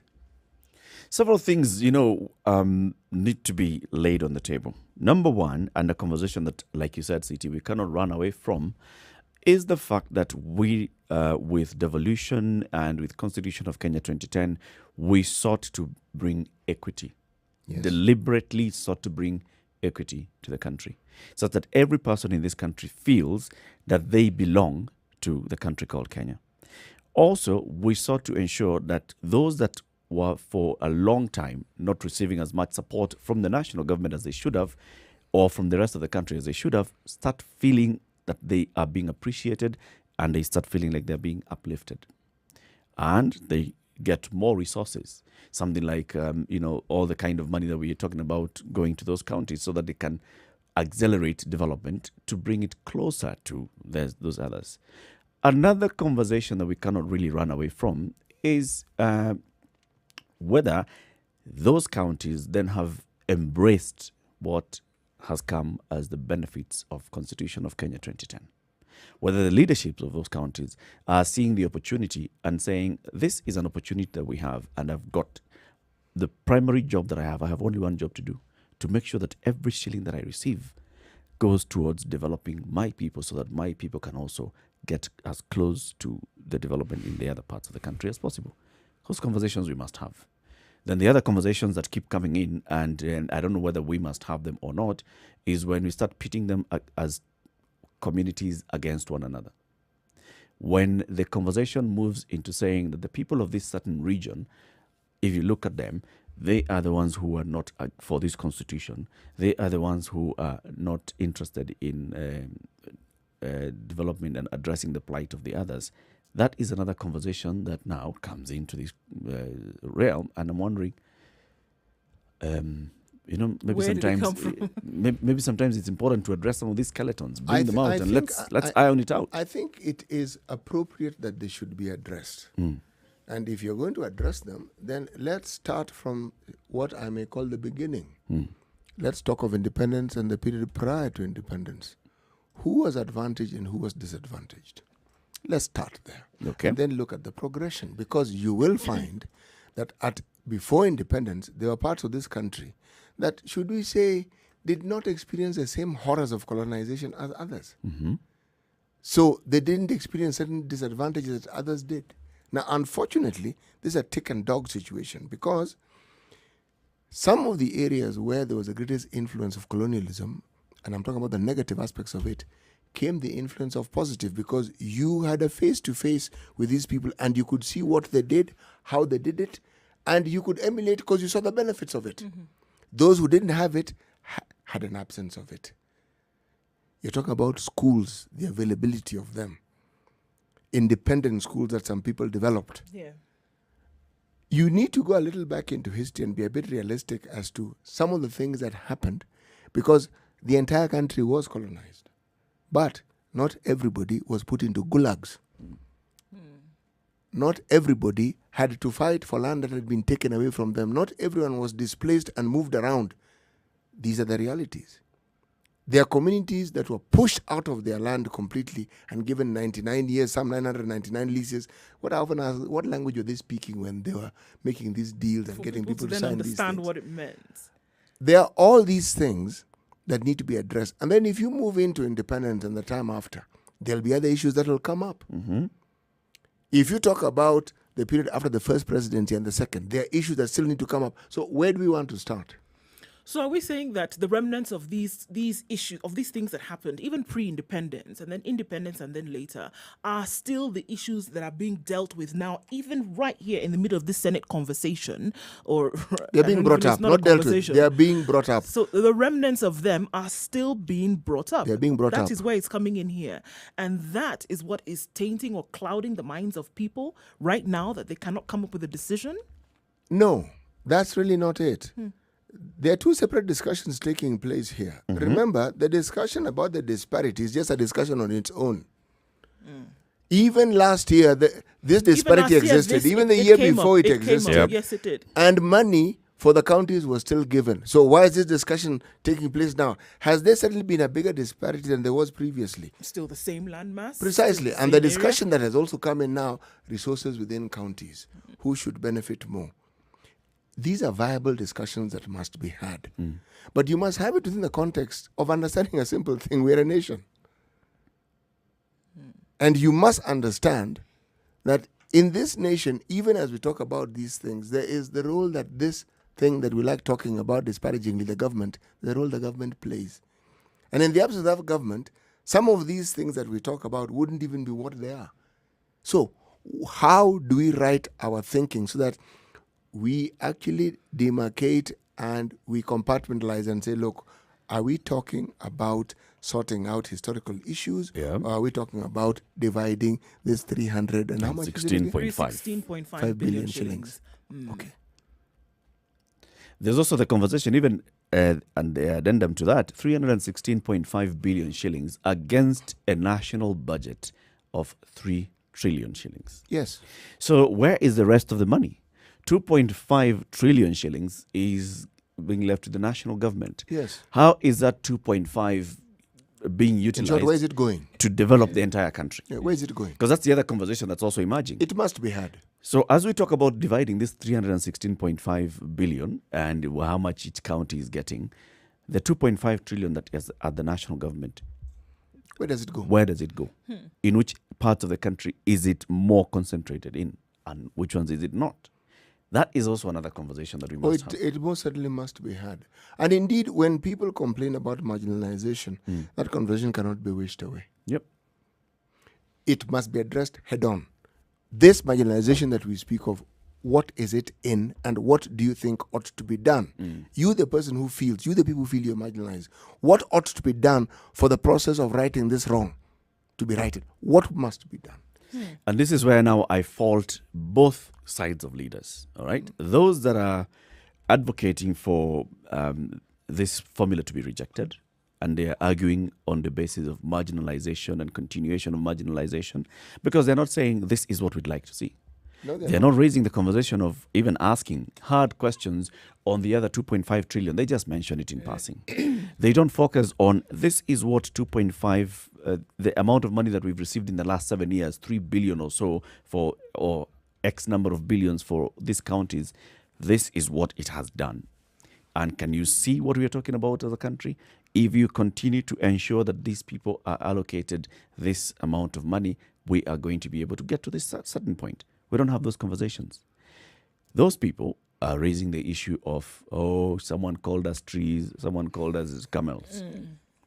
The other side is also not focusing on the conversation of this 316.5. This is how it has been divided so far. This is how it is creating reverse marginalization in our counties because of the small amount of money that we've been receiving vis-a-vis the kind of population that we've been having. Instead of bringing up that conversation, they talk about why are we giving money to trees and camels. And Eric, that conversation within the counties has the same sort of tinting. Because you'll find, depending on where the governor comes from or whoever they feel is in power, they'll see this clan seems to be benefiting a little more than we are. Yeah, this particular sub-county seems to be benefiting. Why are they receiving more roads than we are receiving? Now, you brought in something that actually also must be looked into. Reverse discrimination, as you call it, or marginalization. When you have a situation in this country, and this one is a sensitive one, where the bulk of the country seems to have ganged up against one or two members of the community, what do you think these people who feel ganged up against think or feel? It goes beyond marginalization, really. It puts the entire thinking of those communities in a really genuinely precarious position. Well, don't you think already that they've already drank from the poison chalice in this case, where communities, look, just from this conversation alone, right? 6 times shy of not being able to do something or doing something, there are people who are already having this thought. There are people who are already thinking in this manner.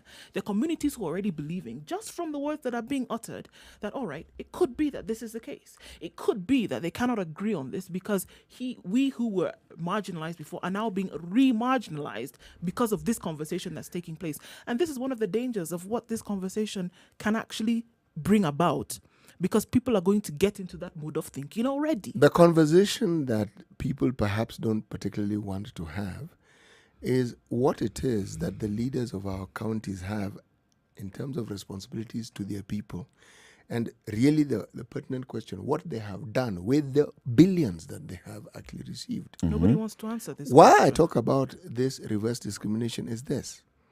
The question one should also ask, how did we get here?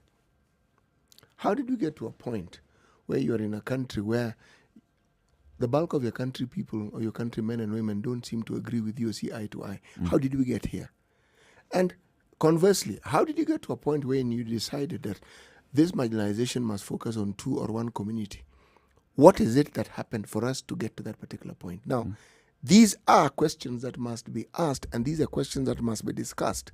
But significantly with regard to the division of spoils, for heaven's sake, tell us what you've been doing with the billions that you've been receiving. Even as you ask for more, tell us. Tell your people what you've been doing. Show them.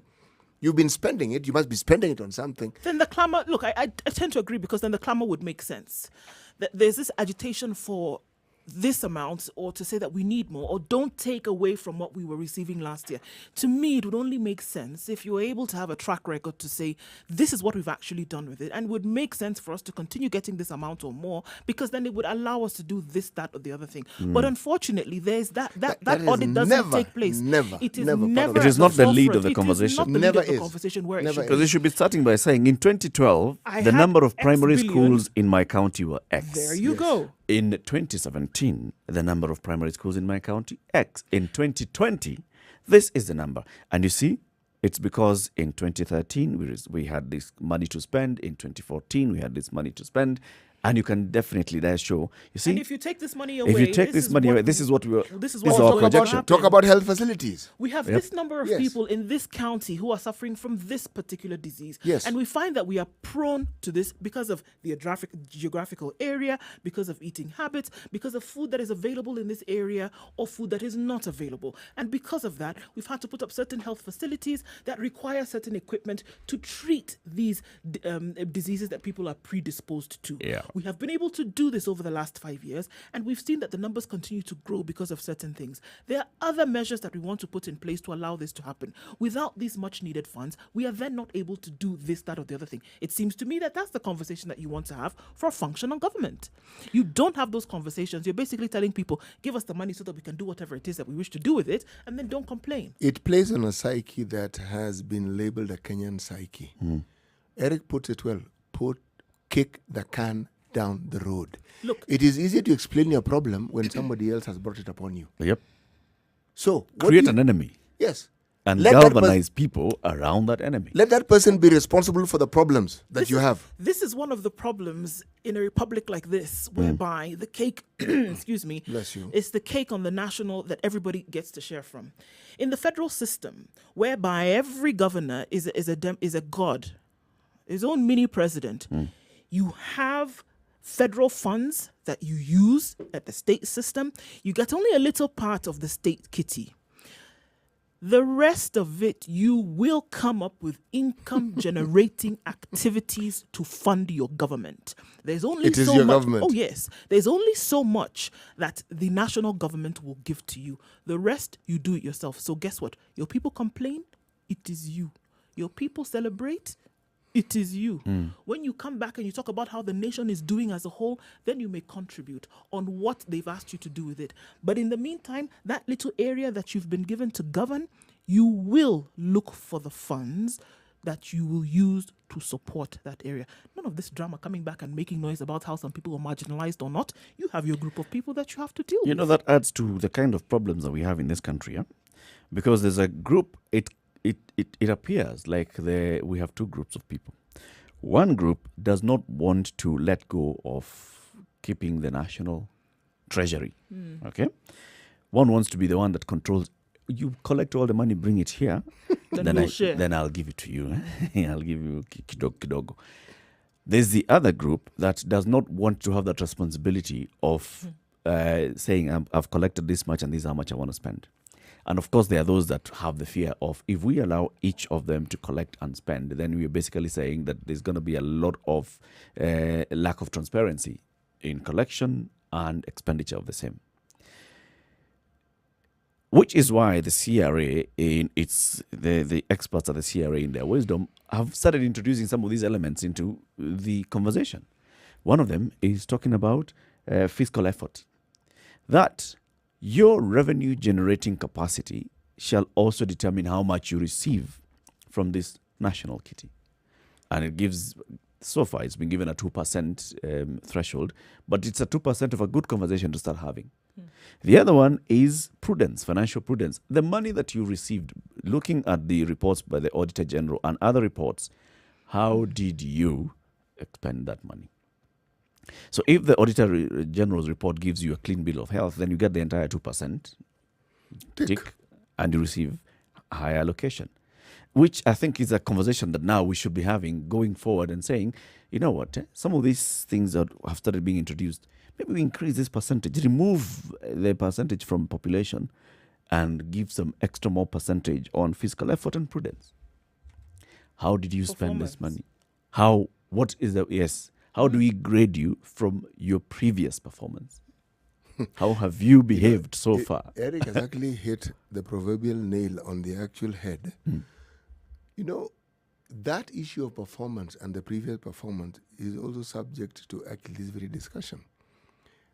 Oftentimes, it appears like the government can't do anything right in our eyes, and we keep pointing at facts that we feel should be pointed out to.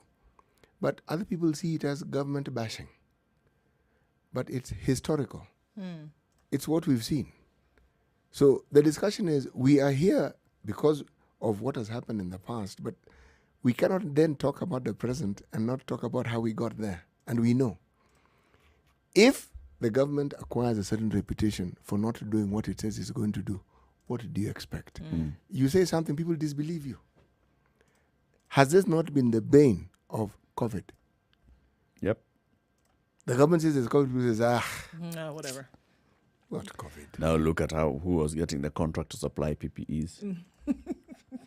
Yep. And It's how in the much they are receiving. How much they are receiving. There's even And someone who are who they? got an order and they couldn't even complete the order. Imagine. How did they get the order? In the first place. And it's in the public domain. Yep. And you're talking about fighting a pandemic. So this is emergency. This is something that you ought to ensure that Needs the benefit action goes now. straight to the people immediately. And then think about now the response to some of these things when you have, should I say, progressive senators who come up and say, folks, I know what the party lines are, but let's have a different conversation here, shall we? Yeah.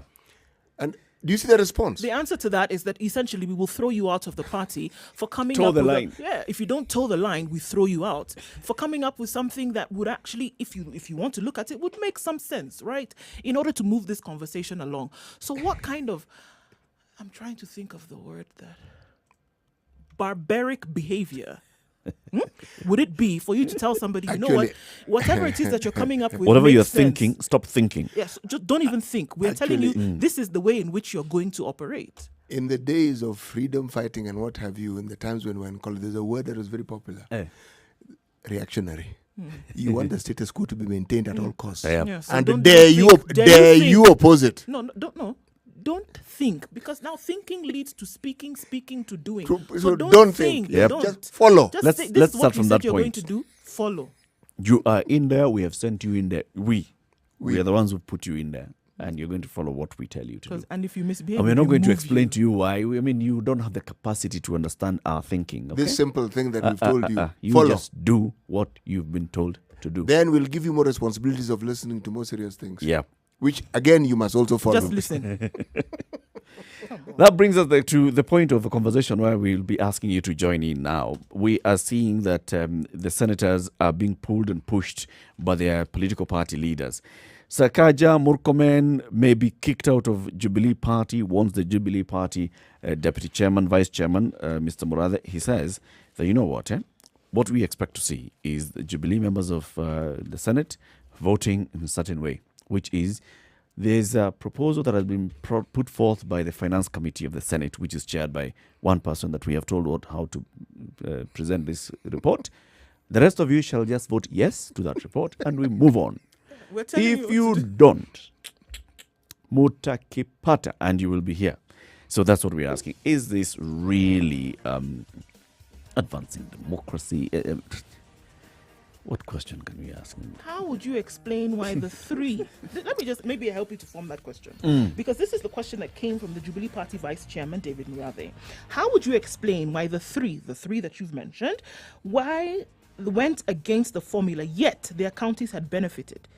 It is cheap politics, and we will let them out. We will let them out. Oh, dear. We let them out so that they can go politic freely. Oh, dear. Why would they go against it and their areas had benefited? All right. So the question then is, do you support the proposed action against censure against these three Jubilee senators? Right. And these Jubilee senators are Nairobi Senator, not Kipchumba, Johnson Sakaja, the Elgeyo Marakwet Senator, Kipchumba Murkomen, and Anwar Loitiptip, the senator for Lamu. These are three Jubilee senators whose counties are set to benefit from the proposal as has been put forth by the Committee on Finance. Nairobi is gaining, Elgeyo Marakwet is gaining, Lamu is gaining. Shida yenu ni nini? Why are you going against just it? listen to that What logic. is your Just problem? listen to that logic. 9:30. Let's take a quick break. Take a look at the weather and traffic, and then we'll pick your calls on this. 0719-012-600. Do you support the threat to censure the three senators from Nairobi, Elgeyo Marakwet, and Lamu for not voting with the rest of the pack when it comes to this third basis formula in the Senate? Good morning. Spice FM, Nyeri. The weather with Spice FM. Mostly cloudy in Nairobi at 16 degrees. We'll see highs of 23 today and mostly cloudy conditions right down till the evening. Nakuru will have rain showers later with highs of 23 and lows of 11. Nyeri at 22, the high today, lows of 13. Currently partly cloudy conditions at 16. Eldoret is partly cloudy. The haze seems to have disappeared. Thunderstorms expected for later, highs of 18 and lows of 12. Kisumu today, 21 degrees and mostly cloudy. However, it'll be afternoon of rain with highs of 26 and lows of 19. Mostly cloudy in Kakamega this morning. 23 degrees the high and lows of 15 with a shower or two in the afternoon. 26 degrees in Malindi and mostly cloudy, highs of 28 and lows of 24. Looking in Mombasa where it's mostly cloudy at 25 degrees, going to a high of 28 and lows of 23. It's mostly cloudy in Kampala at 21 degrees, highs of 24 and lows of 18. It's patches of fog in Dar es Salaam throughout the day, highs of 30 and lows of 22. It's warming up in Joburg ever so slightly to 9 degrees, mostly sunny conditions with highs of 21 and lows of 5. Clear conditions in Lagos, Nigeria, 24 degrees, highs of 29 with a sprinkle in the afternoon. Let's take a look into Europe where in London it's sunny at 13, highs of 24 and lows of 12. In the City of Love, it's 15 degrees and sunny conditions, highs of 26 and lows of 14. And finally getting round to Tuesday morning in New York, 24 degrees. It's a tropical storm warning there. Thunderstorms expected later with highs of 27 and lows of 22.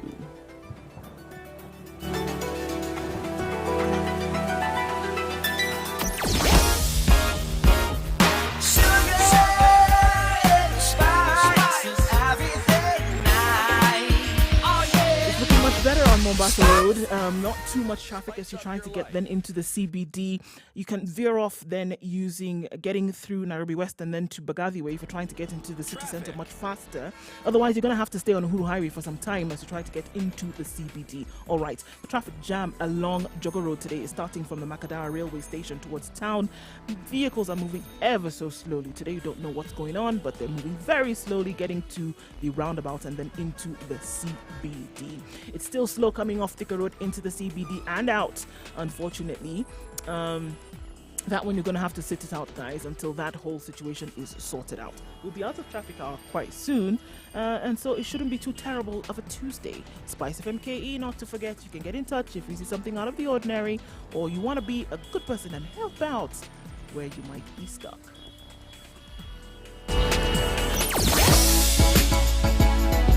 Sugar and spice and everything nice. Spice FM. Spice up your life. Mature, intelligent talk every morning. Spice up yourself.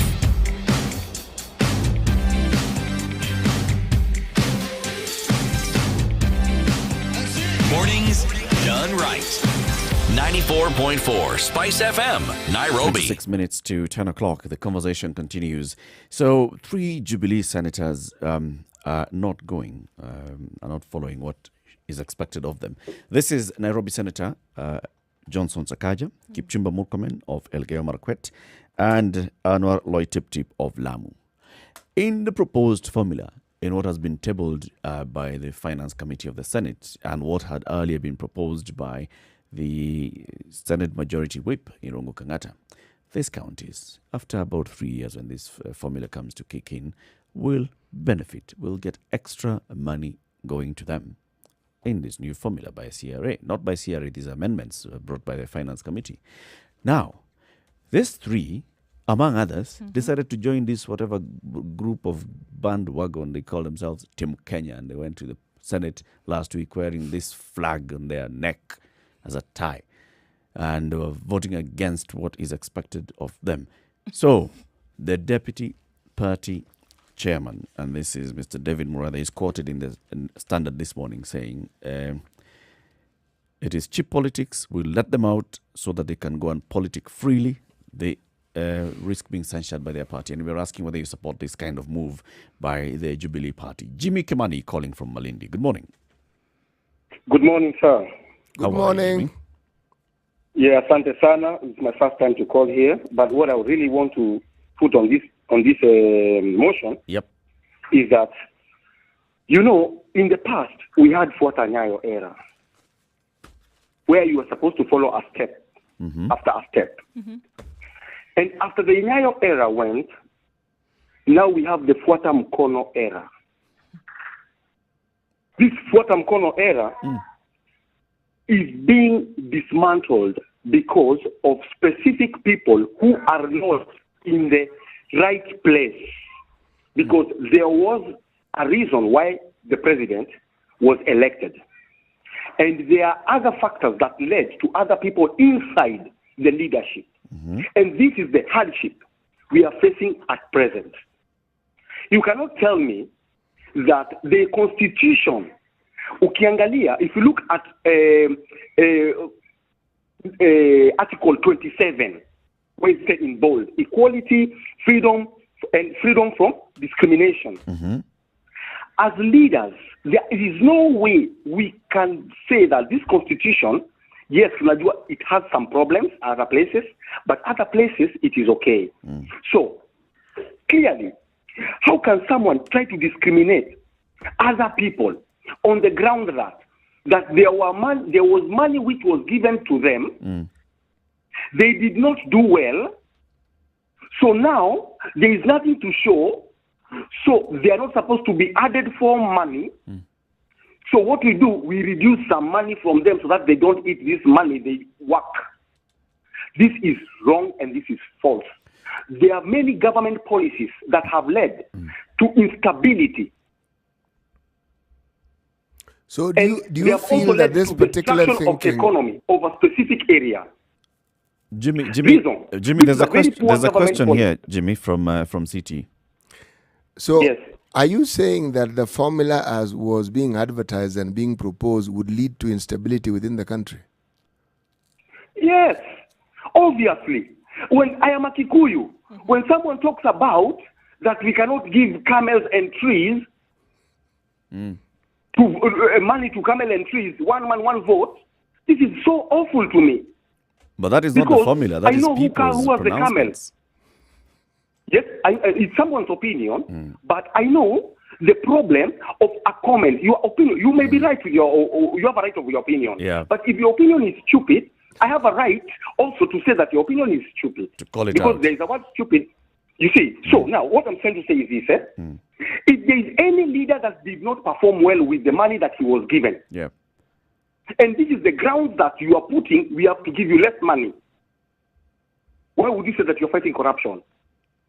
You're supposed to take that leader to put him into accountability and prove where he has gone wrong, take him to court, push him out. We have the bodies that have been put into this activity. Now, they are saying that they are trying to remove the powers of the president to give to the bodies which have, the independent bodies which have been set, to be given all the power without the president coming into them. So, if these bodies now decide that this is what we have decided, the president will say, nitafanya nini? Nataka nifanye nini? Because it is not under his power. Yeah, a whole different conversation. So we are Thank you very much, careful. Jimmy. Thank you very much. I'd like to take another caller here. Good morning. This is Spice FM. Hello. Hello, how are you? Hello, good morning. This is Spice FM. What's your name, sir? Okay, so you can call in 0719-012-600. That's the number to call. And as we continue this conversation, 0719-012-600.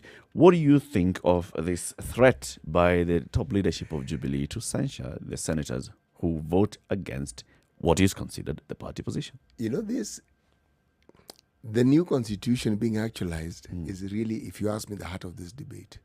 Because historically, we are accustomed to what we're hearing. The party tells you what to do, the individual tells you what to do, the president tells you what to do, and you do it. Yeah. We've had a multipartism, but that same thinking is within parties. The party tells you what to do, the same thinking. It's regurgitated. But now you have a situation where the constitution created independent institutions and they're acting independently. This is new. It's like... Both the CRA, even the Senate.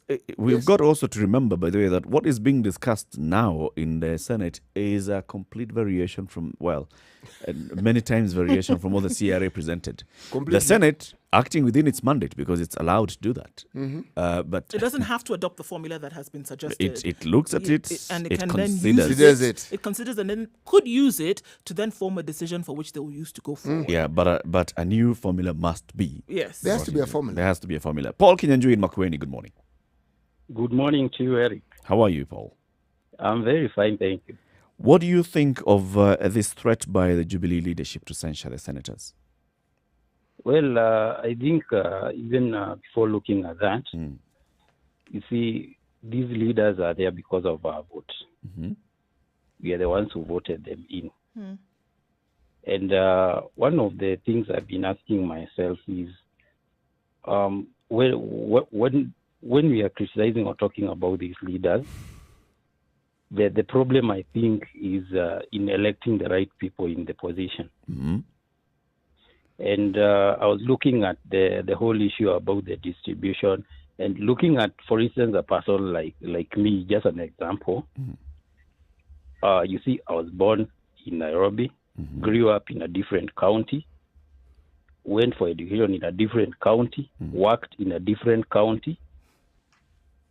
And now you find that this whole issue of about the distribution of the funds and everything, not many people know about it as maybe the leaders think about it. So it's a complicated issue, and it should be given more time, I think, to be understood. Yeah, to be understood. It's only that for the last 2-3 weeks, the media, you've done a fantastic job to bring the whole matter to the public dominion. We knew nothing. Yeah. Thank you, Paul. You've done a wonderful job, yeah. Thank you, Paul. Jeff in Kwale, good morning. Morning, how are you? Fine, thank you. Fine, thanks. Yeah, how are you guys? Good. We are well, thank you. Thank you. My contribution. Yep. I think I'll sum it with what a friend put the other day. I see it like a man who is polygamous.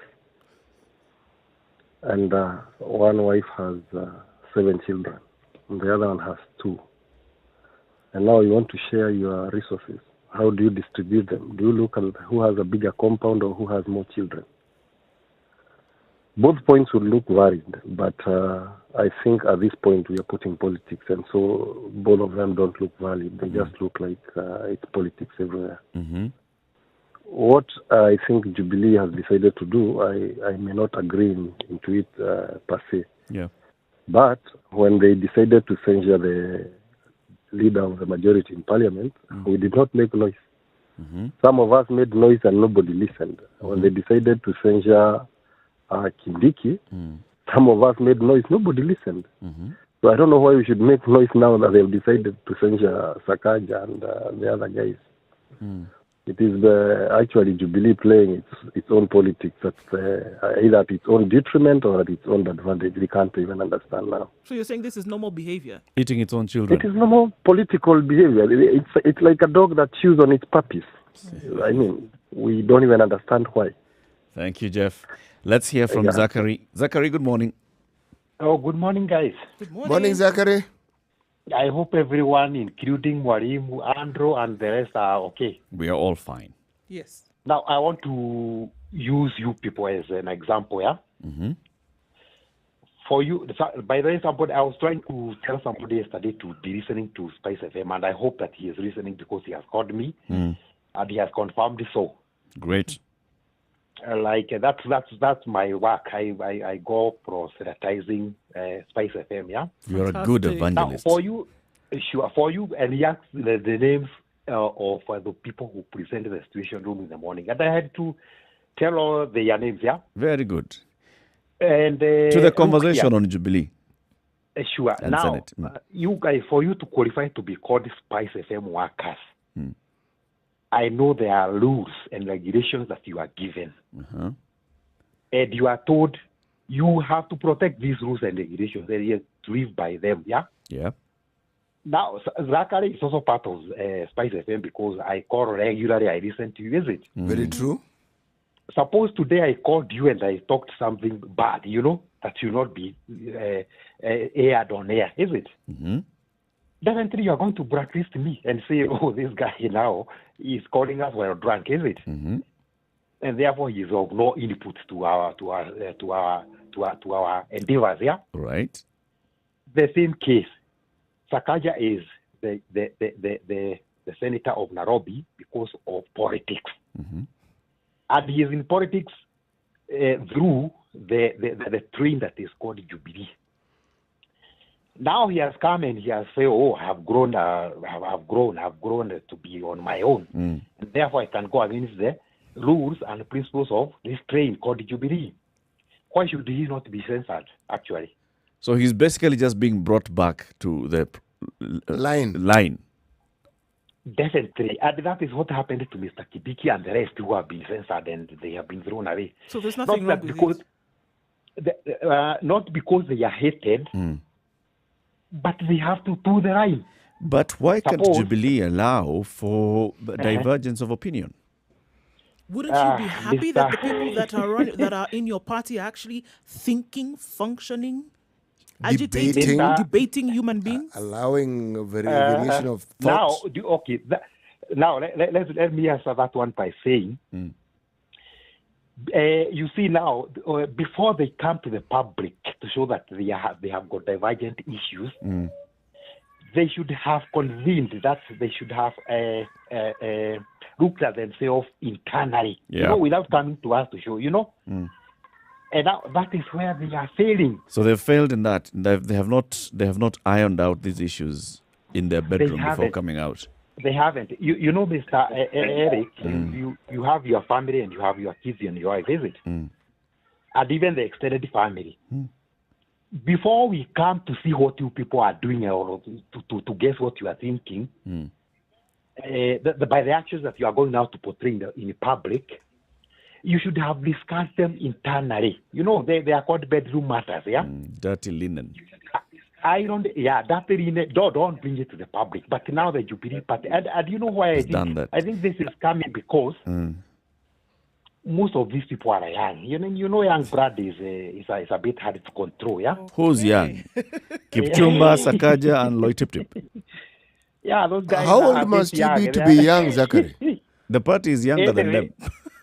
Anyway, my point is, if Waithera does not do the line of what I'm saying, she can leave. You let her go and be on her own. But when Points she's in my made. house... Points made, Zachary. Thank you. Let's hear from Edward in Mombasa. Edward, good morning. Morning, Spice FM. Good morning. Fine. From my thinking and understanding of this CRA thing, I think that the genesis of this problem is that we have parties that are region-based. And I'm not undermining the fact that Lamu is in course, but as a member in the Senate is from Jubilee, I want to acknowledge the fact that Jubilee has a majority of the senators from Central and Rift Valley, who are mostly the gainers in this new formula that they want us to adopt. Hello? Yes, we're listening. So I think they would punish the senators that are going against the formula. It will be unfair to them because there comes to a point where you have to think about not just the people that you represent, but the larger country as a whole. And I think in doing so, that is what Sakaja and the rest are doing. So because when you say that Kiambu and if you do a comparison, the guy who called from was it Kwales talked about Edward, I've got to stop you, Edward. I think because you're doing two things at the same time. I can hear it's as if you're driving and then you're speaking to us. I'd like to urge for abundance of caution. Please park on the side so we can continue the conversation as we take this quick break at 10 minutes to 10 o'clock. It's a Situation Room, Kenya's biggest conversation. Having a conversation with our listeners this morning, 0719-012-600. What do you make of the cat and mouse games, the shenanigans, what else you want to call it? The drama and everything else that's happening in the Senate. This morning, what we are reading is that the deputy leader, the deputy party chairman of Jubilee is threatening censure against 3 errant Jubilee senators who voted, and they seem to be voting against what is considered the party direction. Good morning.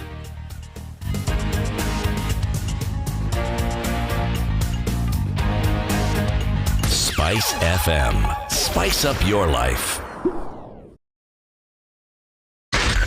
Spice FM. Nakuru.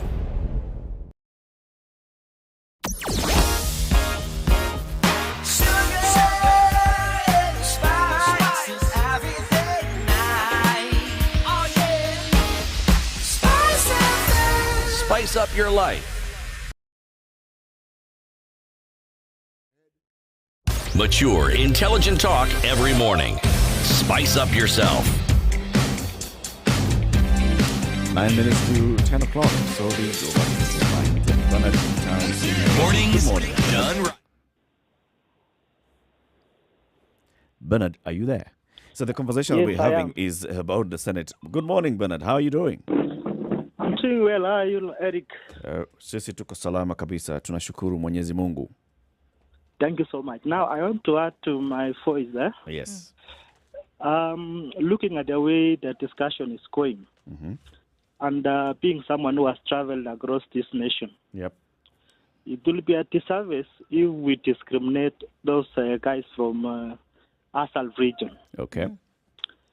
Actually, if you happen to be in those areas, actually, the sessional paper 10 of 1965 really did us disservice.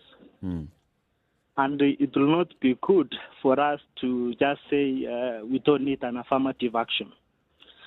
To believe party matters, they need to look at the country, not only about their own internal issues. That is my point, Eric. Thank you very much. Thank you very much, Bernard. Paul in Mombasa, good morning. Good morning.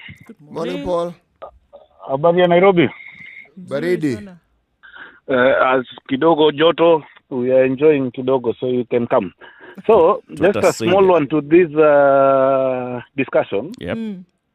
I think even by the way you put it first, it's these guys are being censured by a party that sponsored them. You know, by itself, it's an answer to everything. If I sponsor you, then I own you.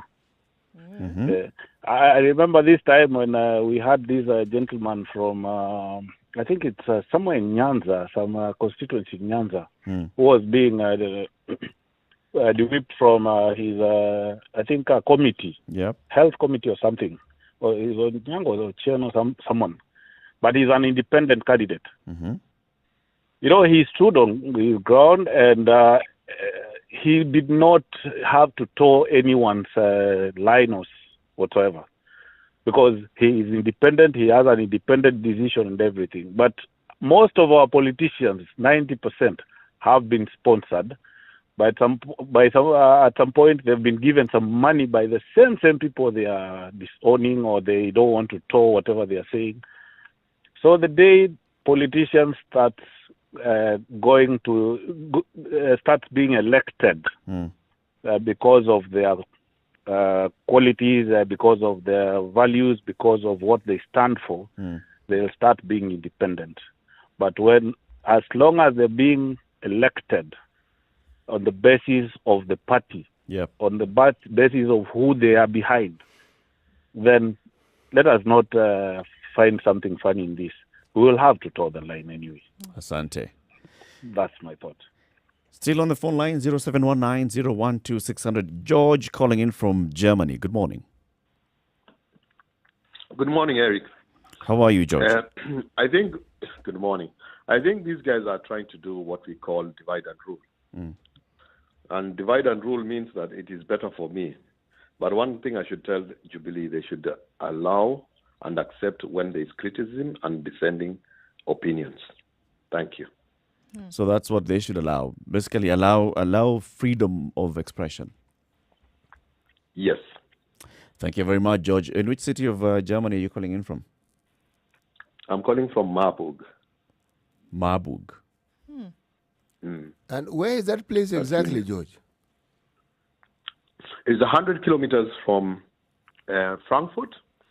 And it's a city whereby it's named after a certain fever called Marburg fever. Ah. Because of the pharmacy that discovered that virus. Asante. Thank you very much, George, and glad to hear that you're catching us very well on our digital platforms, www.spicefm.co.ke. What are you? Are you on Facebook, Twitter, or website? I'm on YouTube and also Facebook and Twitter. Asante sana. Have a good one. God bless. Bye. From George in Germany to George in Kisumu. Good morning. Good morning to my friends. How are you doing there? We are fine. Well, thank you. Yeah, thank you for the job you are doing and for maybe creating awareness to the nation and allowing us to contribute our views. Thank you so much. Let me contribute. Yes, go ahead. Now, I want to say that there are two things that are practically true and realistic here. One, this is politics. And it is politics that actually involves those people on higher ranks.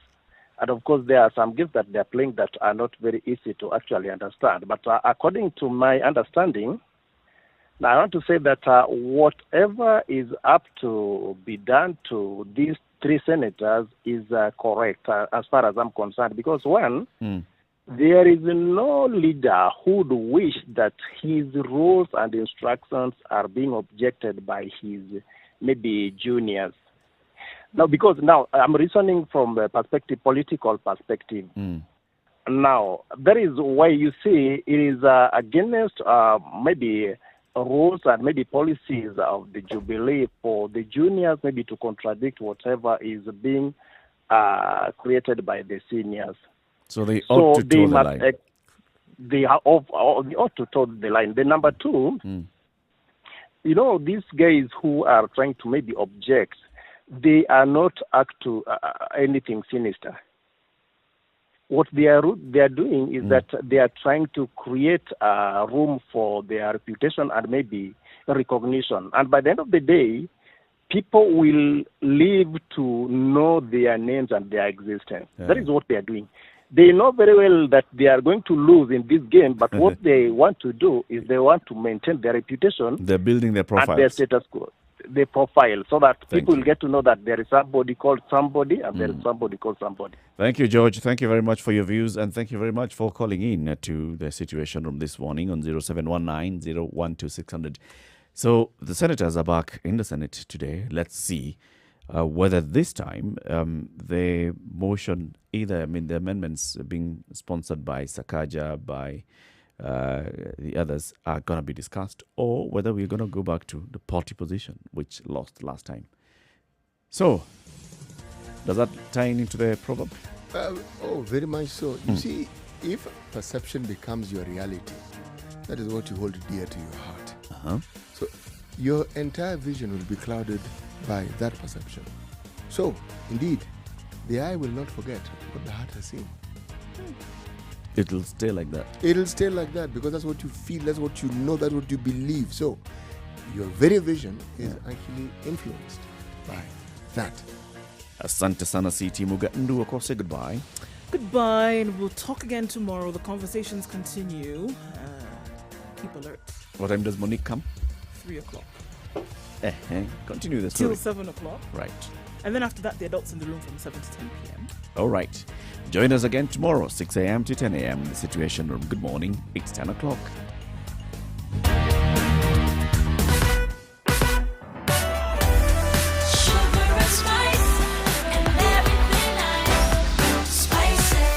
Spice up your life